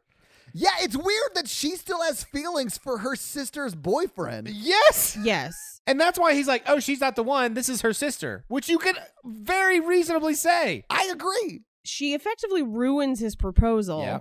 And she won't leave. Like she just Well, she hangs gets out. stuck there. She gets mariachi blocked. She could have walked towards the camera and out of the restaurant. Yeah, she doesn't. They go to tell her dad. I don't know if you know, we get a close up of the ring. It's the same Tiffany solitaire from Sweet Home Alabama. Is it the same ring? I don't know if it's the exact same ring, like prop ring. It's the same style. So apparently only sociopaths pick out that ring. No, it was just the most popular engagement ring at the time. Okay. And those movies were not made very far apart. They go to their dad's house. They show off the ring. Her dad asks, does this mean you're moving back here? And then he gives her mom's wedding dress. Which we heard her talk shit about in an earlier scene. We did. And we also know that Katherine Heigl has an unhealthy attachment to her parents' wedding. Yeah. Yes. And so she really cherished that dress and wanted it. And she wanted the venue that her parents had. Yeah. And all the things. Essentially, Malin Ackerman plans the wedding that she wanted, at least in her fantasy world. Yeah. Because she does choose something different later, which I do really like. This is also, I don't know if you guys, Todd, you might know because you've been married once before. After you get married, they... That's not a dig, Mikey. This is just fact. Yeah, as Kevin tells us, 50% of weddings don't work out. Paige and I have both been married. One of us figured it out. You guys probably know already which one. 100% of Todd's marriages haven't worked out. Well, that's why he's got to have another one so he can get that 50-50 Gotta get those numbers up, baby. Get the numbers up. Now, the reason I brought it up, I don't know if you guys know, after you get married, you pay like a couple $100 or something like that, and they preserve your wedding dress. So it's not just something you like keep in a closet. I'm sure maybe some people do, but they actually just like clean it really, really carefully, and then they like seal it So mine is in like a box kind of thing where you can kind of see the pattern on the top of okay. it. Yeah. But it's meant to preserve it for years and years and years and years and years so you can hand it down to people. So that's why they probably still have her mom's dress, although they just have it in a garment bag. Yeah, it's like on a hanger, though. They didn't do that for this movie. But yeah, you're right. Yeah. So this is one step too far for Katherine Heigl. So she finally goes out for drinks with Kevin. And she tells him all about how her sister's getting married. And he says, before you? And she says, that's not the problem, which is everyone's first question when she's like, oh, my sister's getting married. And they're like, oh, because she's younger? Is that a thing? I've never heard of that actually being a thing. It's a thing for people who are unrealistic and weird. Okay. I would not have been upset if my sister had gotten married first. I think my youngest brother is probably closer to getting married than I am, and yeah, it is upsetting. Okay. Sorry, Mikey. I didn't mean to offend you. But what she says is the problem is she says that Tess is going to want her to do everything and I can't say no. And this is where he tries to teach her how to say no for the first time. Which is sort of effective, right? He does teach her how to say no. He does. Yeah, a little bit. We cut to her working on the wedding with Tess the next day where Tess is picking her bridesmaids and she picks Cousin Julie and Cousin Mimi, or she chooses not to pick Cousin Mimi because she's super pregnant and it'll throw off aesthetics. And then she picks Casey, which is Judy Greer, who she does not know, to be a bridesmaid just because she thinks it will look good. Yeah, because Judy Greer is like pretty. Judy Greer is really pretty. I agree. I agree. Yeah, no disagreement. It's just a crazy way to pick the people who are standing next to you on your very important day. That's what I'm going to pick. I'm going to be like, I need some handsome fellas. Mikey, clearly I'll do it. It's fine. I'll be there. Sure, I'll wear a suit. I would pick Paige because she would require less layers of clothes. I'm like, Todd, we said no vest with this tux. Why not? It's so classy, Mikey. But you didn't need 3 of them. and why are you wearing the hoodie underneath the jacket? So this is where we find out that the commitments column, which is the wedding column that Katherine Heigl reads, is doing a special on the wedding, and that the wedding is going to be at the boathouse, which is where their parents got married. And what Tess says is that they were booked out for 18 months, but she called, and on the 9th time that she called, they had a cancellation because the bride slept with everyone. Yeah. And so they'll be getting married in 3 weeks, which is insane. Yeah. And Katherine Heigl is visibly upset. Well, and then her sister just says, like, normally you can't get married this quickly, but I know I have you and you'll do it. So thanks. Yeah. Well, she also says, I know that this is the wedding you wanted. And is that a problem? And Katherine Heigl says, no, I just didn't know that you wanted it too. If it is, I just want you to be happy. And then we cut to the yoga scene with her and Judy Greer.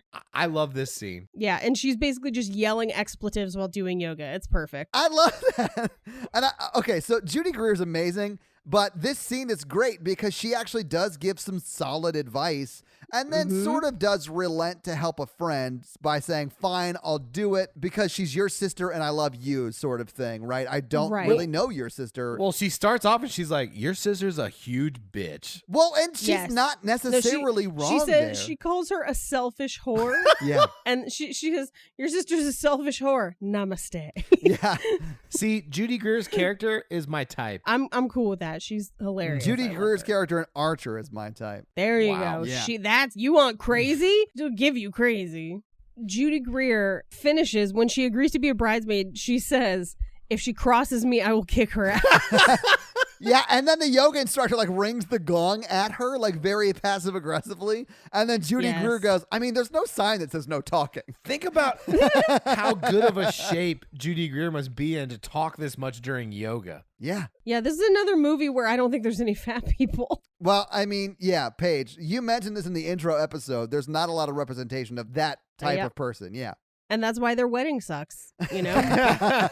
So the next thing we get to, she is talking to a guy who makes cakes and uses way too much fondant, and fondant doesn't taste good. Fondant tastes awful. Fat people know what tastes good. Listen to us. Yeah. So she essentially gets a referral discount on this cake. She like strong arms him into getting the cake. She's like, I brought a lot of business in here, so go ahead and make it and give me a discount. Yep. You can do anything and we know it, and I would like a discount, please, is what she says. And he's just like, you know what? Fine. This is where James Marsden shows up to the cake appointment to talk to Tess about the story. And this is where we realize that Katherine Heigl is his number one fan. And now she's finding out that the person who built her fantasy world hates weddings. Yeah. Oh. And also she's learning what a pseudonym is. Yeah. What I thought was really funny is that she was like, you lied to me. And I'm like, no, technically he told you the truth. I know. He lied to everybody else. He lied to everybody else. But she is yeah. insanely mad at him for something that she should not be upset about at all. It's because it's breaking her fantasy world.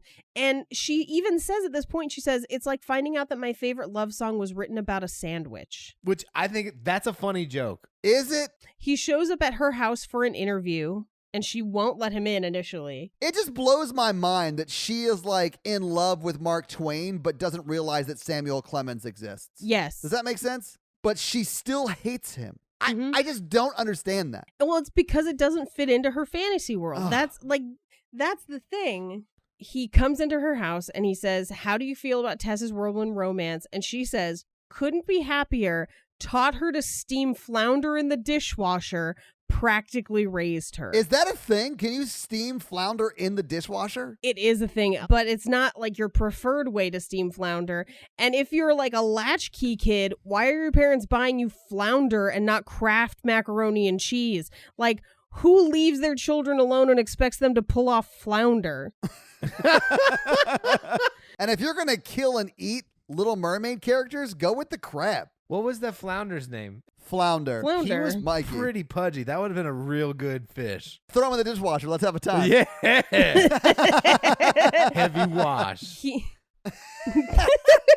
He notices the dresses. And this is where we get the dress montage. We get 27 dresses montage. This is the first time Yeah. in the movie I felt like anyone had fun. Yes, but this is also where I noticed that he had pitched the human interest piece on her at this point conservatively 6 months ago and is just now getting around to writing it. That's why I thought this thing took place over like a month. I swear to God. Some of them are bad.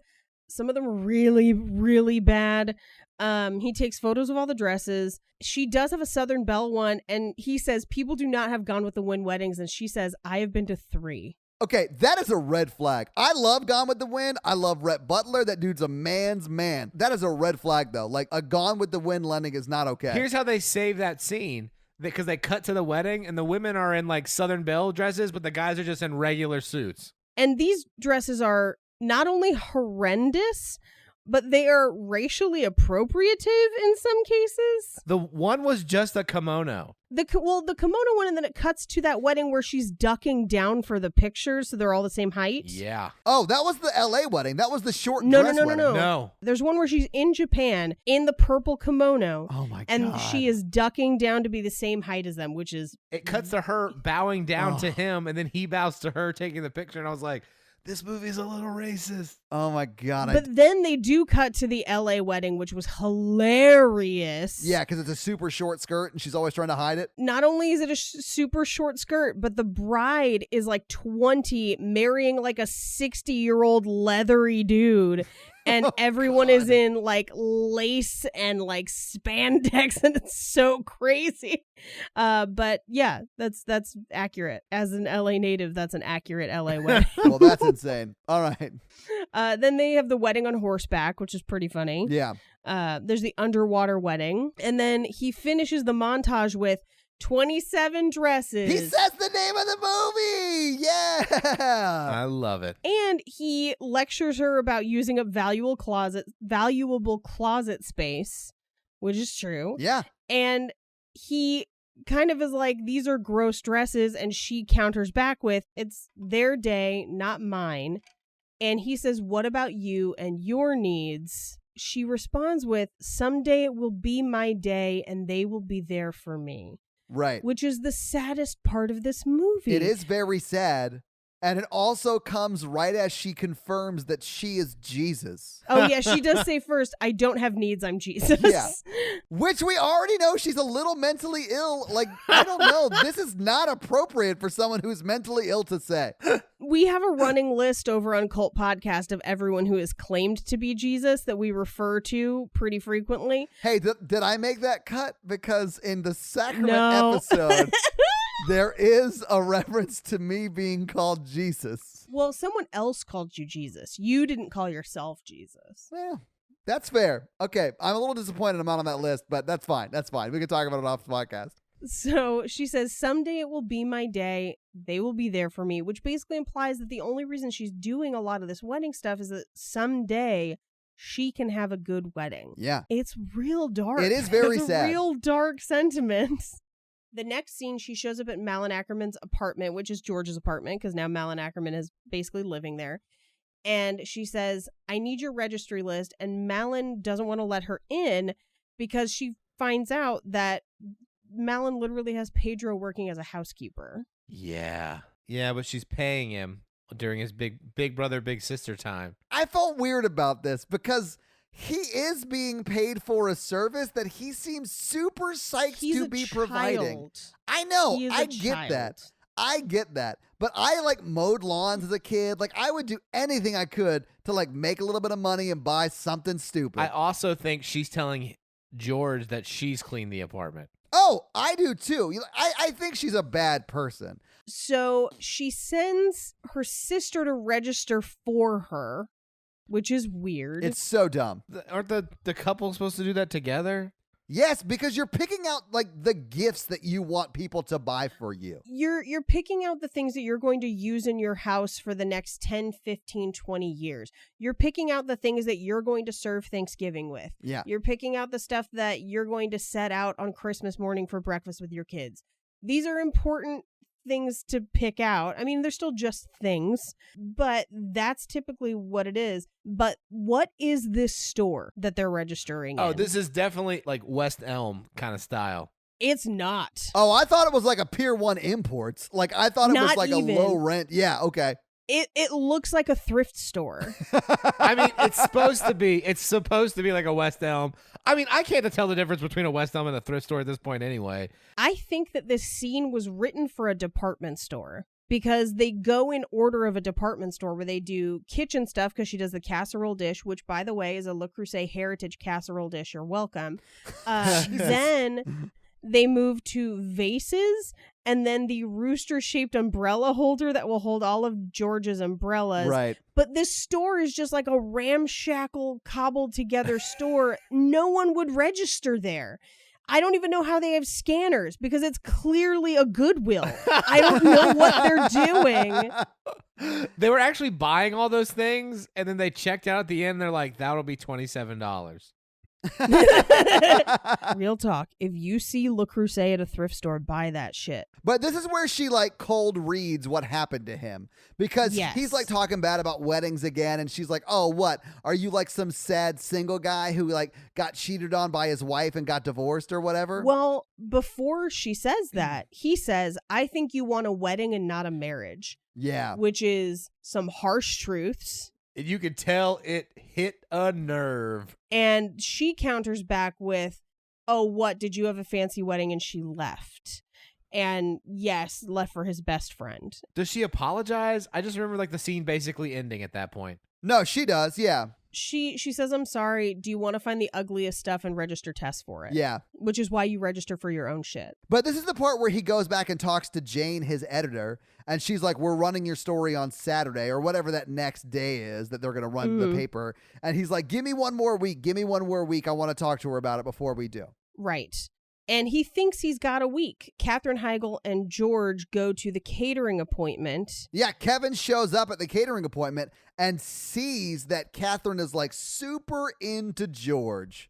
Well, before that, during this catering scene is when George asks Jane what her favorite part about weddings is. That's right. Yeah. And she gives him the answer of, when the bride is walking in, that's when I look at the groom. And then Kevin shows up. He sees the catering appointment. He understands that Katherine Heigl's clearly in love with the boss. Yeah. And so now he inserts himself into the rest of their day. It's a real Kevin move. And we cut to her driving with him in the rain, clearly at the end of the day of whatever they've done that day. Right. And he says, I saw it the second I saw you two.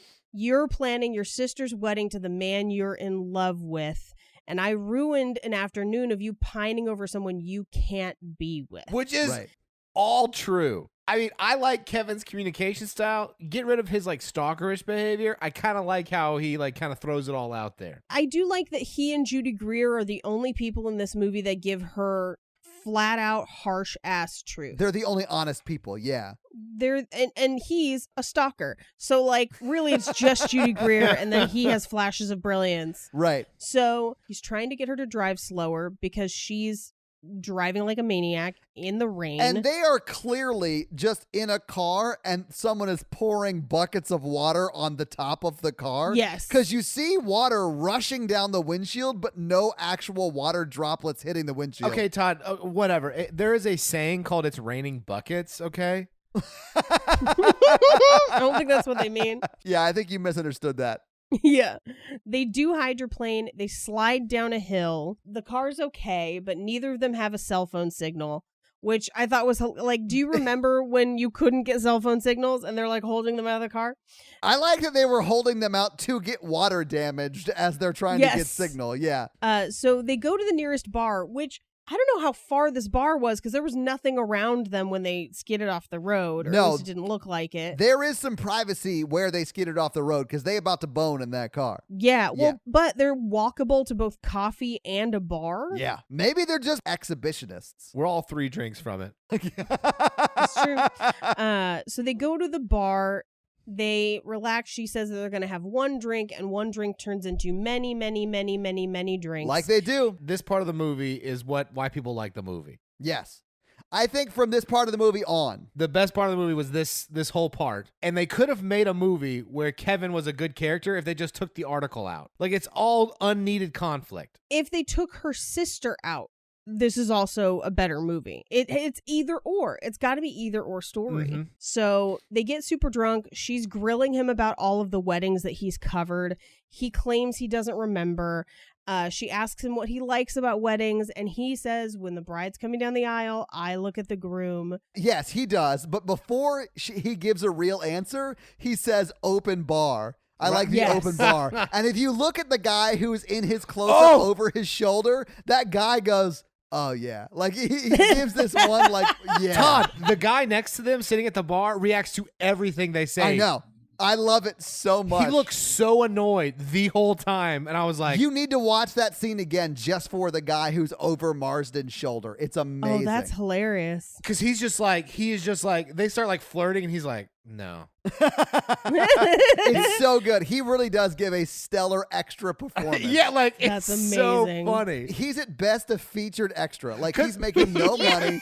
He has a story to tell. I was next to Jay Marsden in the scene, but he is crushing it. I mean, they start singing Benny and the Jets or whatever, and he's literally like, what the fuck? I do love that we learn in this scene that all it takes is one Elton John song to take a boring bar and turn it into Coyote Ugly in like 2 minutes. Yes. Well, right before they get to that, she specifically grills him about the Keller wedding. Yes. Oh my God. And I love that they set this up because of how it pays off, but we'll get there. Yes. And the Keller wedding was like, the son had to come back from Afghanistan. It was like this whole really moving story. Then when he pretends not to remember, she's like, ooh, I like to be edgy and sexy. And he's like, ooh, did you call me sexy? And this is what kicks off their Benny and the Jets. Yeah. Horrible, Well, horrible rendition of Benny and the Jets. because they're like doing a bad lip reading version of Benny and the Jets where they're like singing the wrong words. But it's super Yes. charming. I like it. I think it's great. It's all right. I really like that song, and I don't like hearing it that way. Yeah, I like hearing it done correctly, but I think it's cute. It's a fun, Yeah. like, we're about to bone moment. They jump up on the bar. They're singing it on the bar. They jump down off the bar. They're clearly very, very drunk. And he says, I remember the Keller wedding. I cried like a baby. But it's delivered like I wrote you every day for a year. I wrote you every day for a year.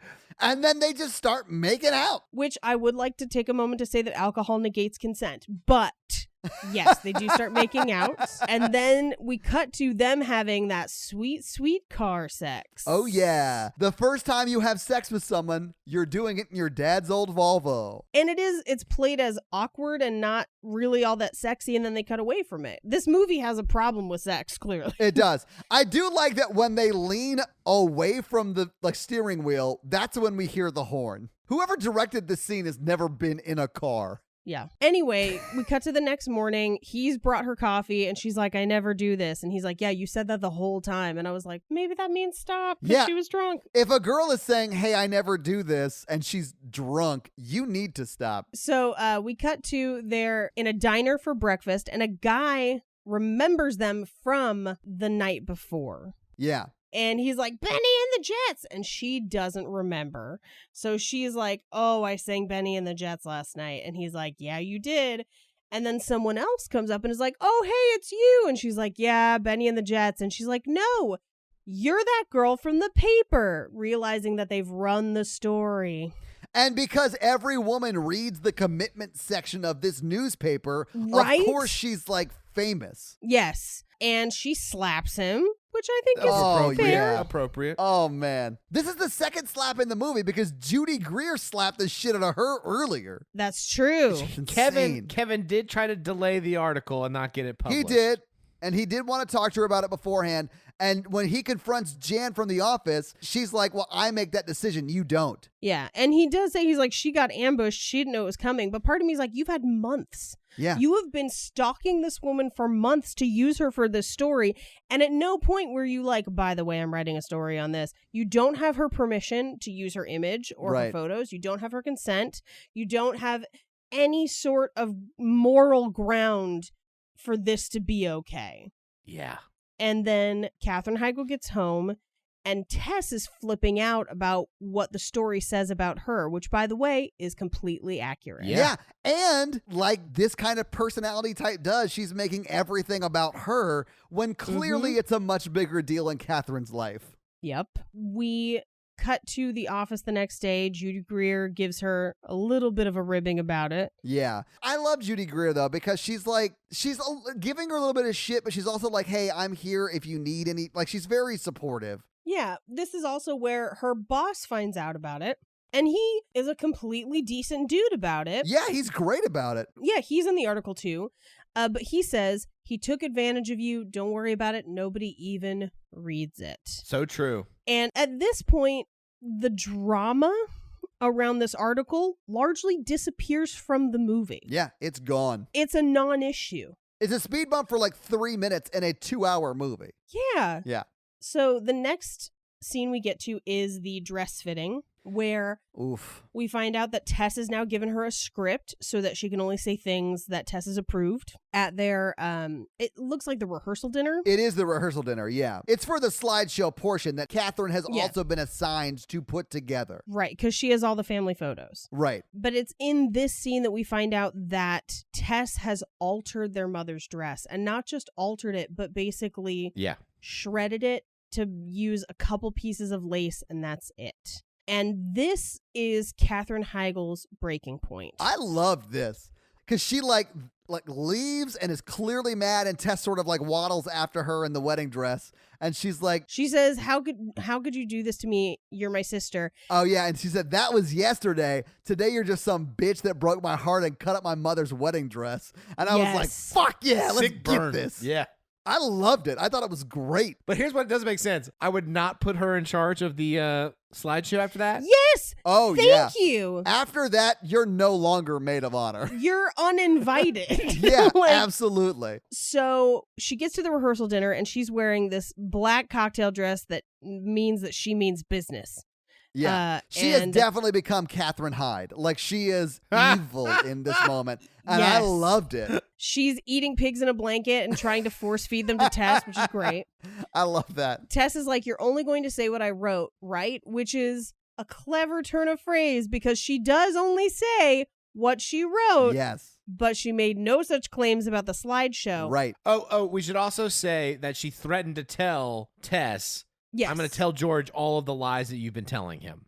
Yeah, and does give Tess the opportunity to own up to those lies. Opportunity, ultimatum. The pig in the blanket is the test. Yeah, I think so too. She gives her an ultimatum. You tell him or I will. So she goes into the slideshow, and the slideshow is effectively very nice pictures of George and then every horrible picture of Tess that she could find. Yeah, there's like pictures of Tess like just eating like ribs. There's a Yes. heavily implied threesome photo. There's like some horrible with photos your of Tess. Eurotrash boyfriends, and then the final one is her literally in just a pile of ribs. Yeah. At first, this is why you don't piss off your bridesmaids. Then Pedro gets to say a few words, and he's like, Tess is going to help me start my cleaning business. And everyone's like, oh no, she's been using him as a slave. And then George is like, I feel like everything I know about you is a lie. And she's like, those pictures are really old. And he's like, your engagement ring was on when you were eating ribs. Yeah. So it means that it happened recently. And George walks out. Well, and Tess runs after him, and then Judy is talking to Catherine, and Judy is amazing. She's like, listen, I understand that you like reached a breaking point, but this is beyond that. She says, you could have told him the truth face to face. Yeah, but she also says, she's like, it's very entertaining. Yeah. She's like, loved watching it. Yeah. But she says, you should have told him face to face. And Katherine Heigl says, I just did that. And she says, what you did was unleash 20 years of repressed feelings in one night. If it was the right thing to do, you'd feel better right now. Right. And clearly she does not. And then Tess comes back around and says the wedding is off. Kevin is there because he's covering the wedding. And she says, you used me. He says, can you let me explain? And she says, I just destroyed my life. And he says, I thought it was amazing. Yeah, I'm proud of you. I'm proud of you because I am also a crazy person. Right. Because all of the good advice Judy Greer just gave her out the window, completely gone, because he's like, yeah, this was super great. And he basically says that I knew this day was going to be hard for you and I wanted to be there for you because you deserve more than what you've settled for. You deserve to be taken care of for a change, which is a weird thing to say to a person, except that in this case, it does kind of make sense. I mean, it's weird to say without knowing them that well. Yeah. Well, at this point, he gets her a Palm Pilot, which I actually thought was very sweet. Oh, I thought it was a BlackBerry because Palm Pilots. It's whatever it is. Palm but, Pilots yeah. did not have like cellular technology. They just had like organizers. You're right. So Yeah, I think it's a BlackBerry because he actually calls it later. And this is where I think we start to see Kevin's next level genius because he changed the ringtone on that phone to something that would remind her of him. Yes. Yeah, we'll get there. So he gets her a BlackBerry. She gets home to her house with all of Tess's flowers that she's left up because they were from George. Yeah. We cut to the next day. James Marsden's at work. The story did really well. He gets a raise, and Jan from the office is like, well, you got what you wanted, right? And clearly no, because clearly he wants Katherine Heigl, and that's been his plan all along. I honestly got the impression that he was super thrilled to be off the wedding announcement desk or whatever he was on, you know?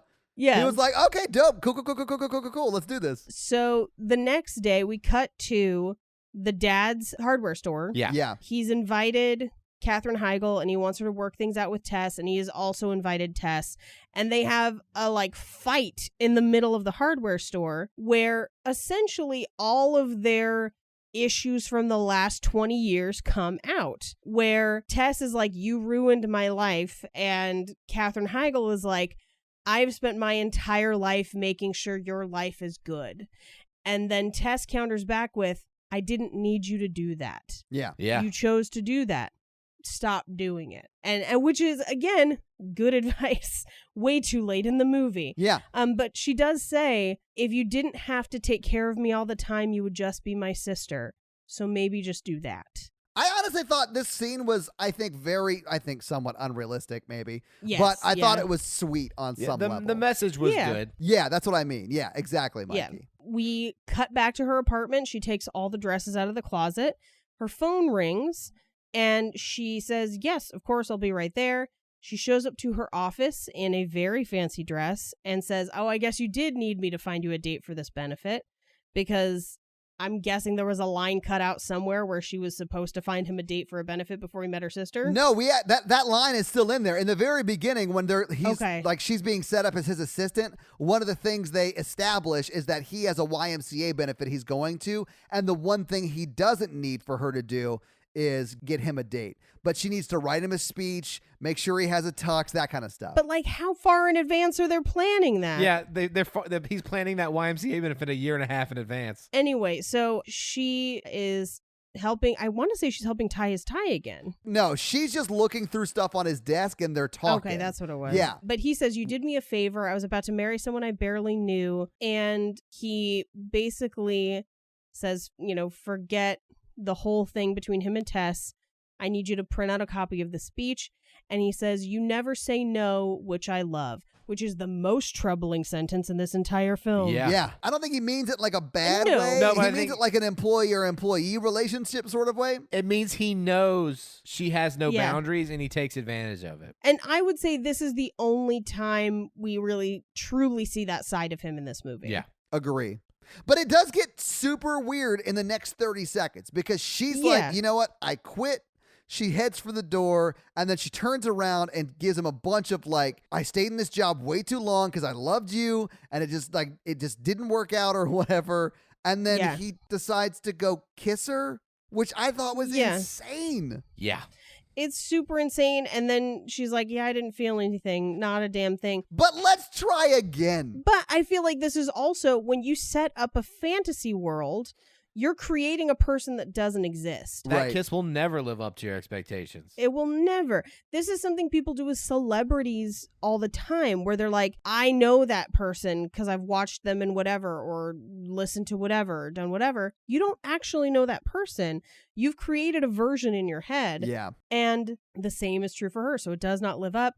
And this is when her phone rings with Benny and the Jets because he set her phone to ring Benny and the Jets. He's covering his last wedding. She hails a taxi. It's the same taxi driver. She informs him that she only has one dress. And he's like, oh, damn it. Yeah, which I mean, that's not a good look, taxi guy. Like, No. listen, you got a free show the first time. Yeah, it wasn't a free show. It was $20 a glance. Wow. Okay.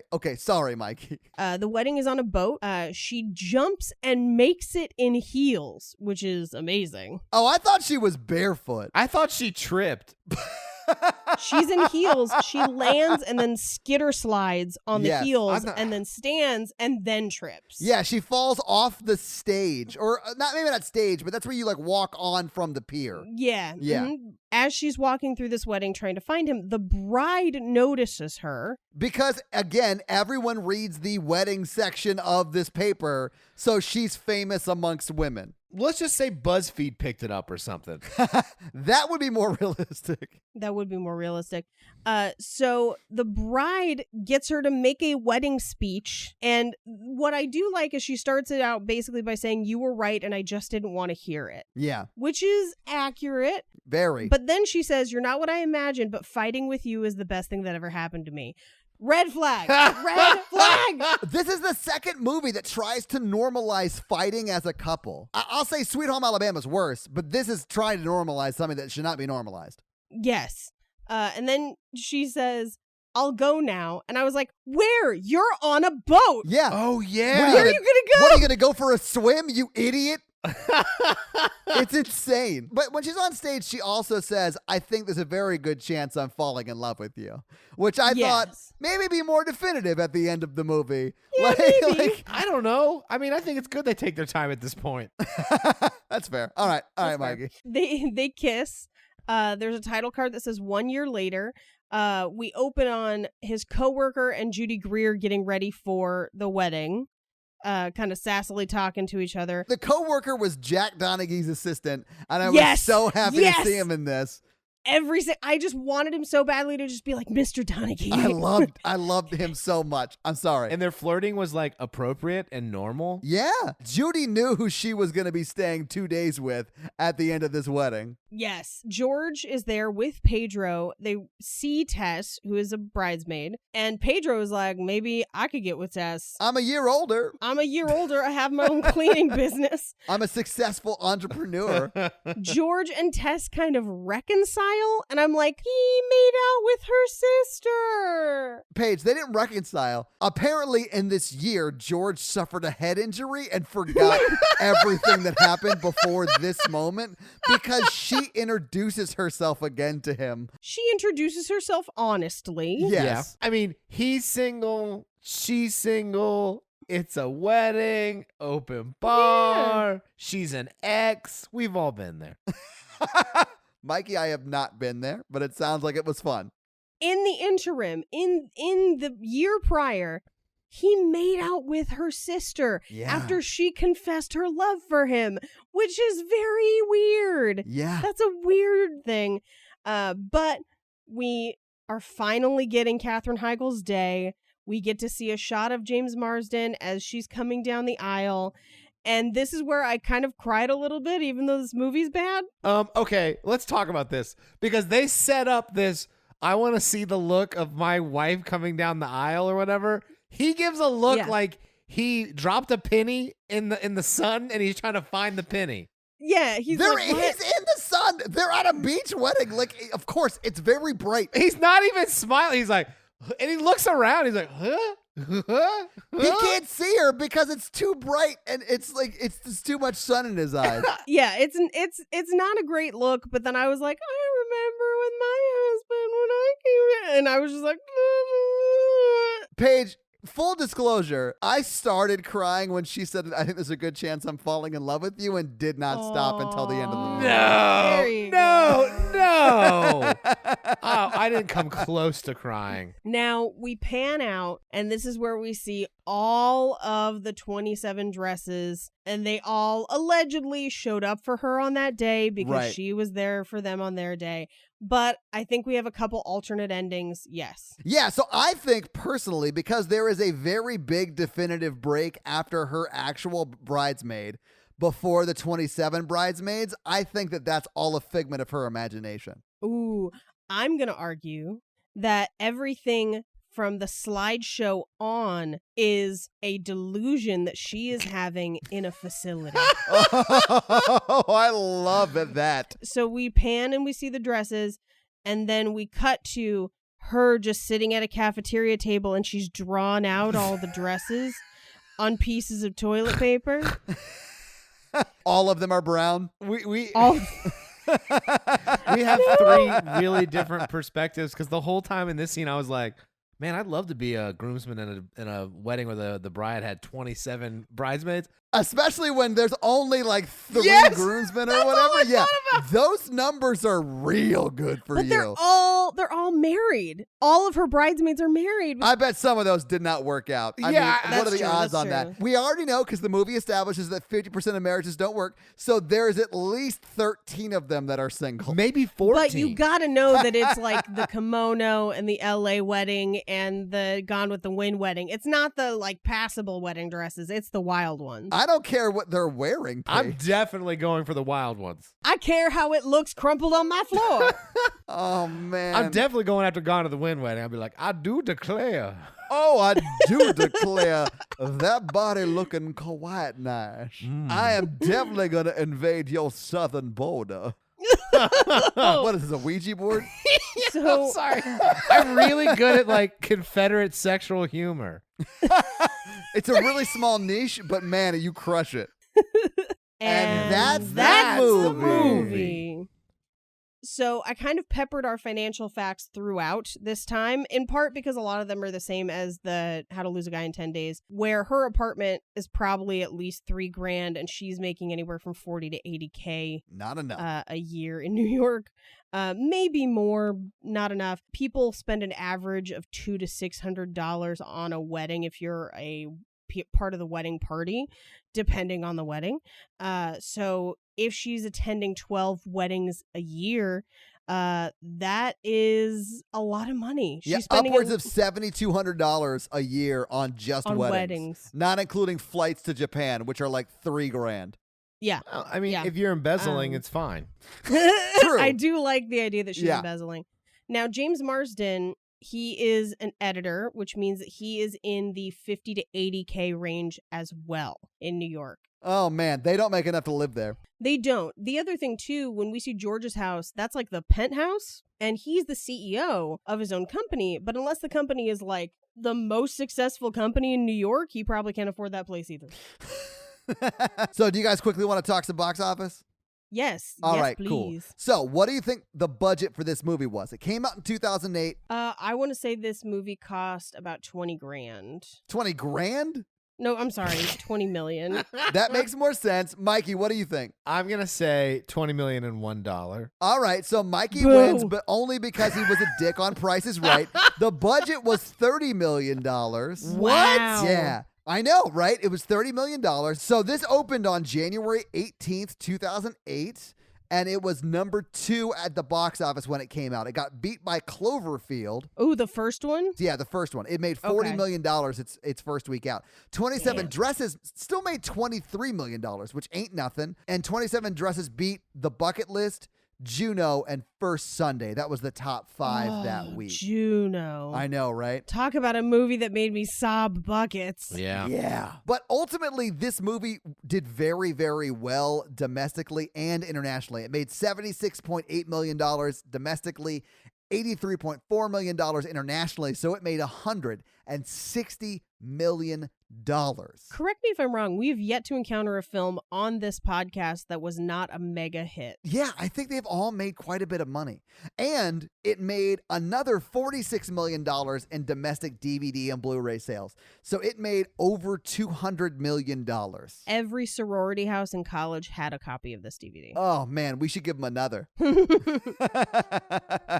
that's box office. So do you guys think they're still together? Absolutely not. Yeah, same. I think they broke up shortly after this movie ended. I think he found a new person to stalk, and Mhm. she realized that he had been putting her on a pedestal and had unrealistic expectations about their relationship, just like she did. And now she's off trying to find a more healthy relationship. Oh, for me, it was much darker. For me, this became season 1 of You. Oh. Because James Hmm. Marsden is not a healthy individual in this movie. I think they're together Okay. because of the title card that says 1 year later. Oh, I mean, yeah, but they got married. Sure, we know they got I'm married. just gonna say heavy therapy during that year. Okay, all right. I'm gonna say that both Okay, of them confronted their demons and they were like, we're really have some issues and like a lot of bad things, and they went to therapy and then they healthily got married. I hope you're right, Mikey. I'm trying to be an optimist for this podcast That's the world I want to live in. But we are on the darkest timeline. because he tells her on the altar, "Is this what you pictured?" And she was like, "No." It's even better. Yeah. Oh my God, I was so crying at that point. Yeah, I was crying at that point. I do think it's interesting to note her wedding is different than, because she clearly wanted to get married where Yes. her parents did. That's not where her parents got married. So she had a different wedding. So maybe she did go through enough therapy to decide things for herself and to develop a new. Maybe there wasn't personal growth. Yeah. Maybe you're right. That title Mikey. card does it. But I would like the movie I want to see is the title card to the wedding. Oh, yeah. So this week we watched 27 Dresses. It was Paige's pick. So next week it's my pick, and I think we should watch 50 Shades of Grey. Fuck. Yes, absolutely yes. I cannot wait. I know. 'Cause- I've seen it. Oh, you have? I have not seen it. I've seen Of course, it. Oh, I've I've heard seen about it. it. I've seen I'm it. super excited to experience it with you guys. I didn't read the books, but yeah, I'm super excited about it. I was walking with Natalie, my girlfriend, because we walk every morning, and I was like, "What fucking movie could I do?" And then we sort of landed on this one, and I got so excited. Can I tell you, I have read all of the books. Oh my God. I have seen the first 2 movies. I don't think I ever actually saw the third one. And I saw the first 2 movies in theaters with friends on Valentine's Day, where we got super drunk and saw these with just bags of candy. And it was the most fun we have had in a movie in Yes! so long. Yes! So then we did it again the next year when the second one came out. Yes. So much so that a friend had moved out of state and flew back for it. Well, this is fantastic. If you thought the lucky one was nuts, Yes! you have no idea. You have no idea I'm the so excited. Pandora's box you Oh my have God. opened, and I am thrilled. I feel like this podcast is going in a dark way. I love it. Love I can't it. wait. So, guys, your homework is to get wine drunk and Yes. watch 50 Shades of Grey. Here's a tip. Get a bunch of root beer and a bunch of rum and just like mix that shit jungle juice style. Mainline Oh my that. God. Get a giant bag of Sour Patch watermelon and a giant bag of Swedish fish and then put them in the same bag so the Swedish fish gets sour and the watermelon's not so sour. That's how we did it. And we rode the train that way and then saw this movie. Oh, I love everything about this. So, guys, that is your homework for next week. I cannot wait. I'm so excited. That's so You have no funny. idea. I'm so glad you like my pick. I cannot wait for the texts as you watch this movie. If you like listening to my voice, you can hear me on Cult Podcast as well. And if you like listening to all of our voices, Yeah. you can also hear us on Horror Virgin. Yeah, absolutely. And if you want to follow us on social, we are at Romancing the Pod Show, right?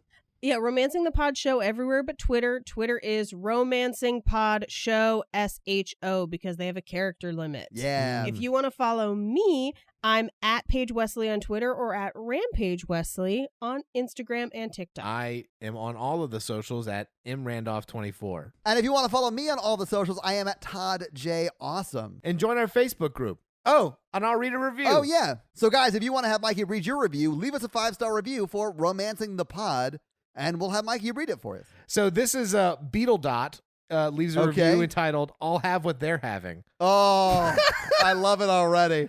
I love it already. Okay, brick-a-bracka, firecracker, sis boom ba, rompod, rah rah rah. Oh, my God. Todd, Mikey, and Paige break down some of the most beloved or most loathed romantic comedies with lots of humor, insight, and fun facts.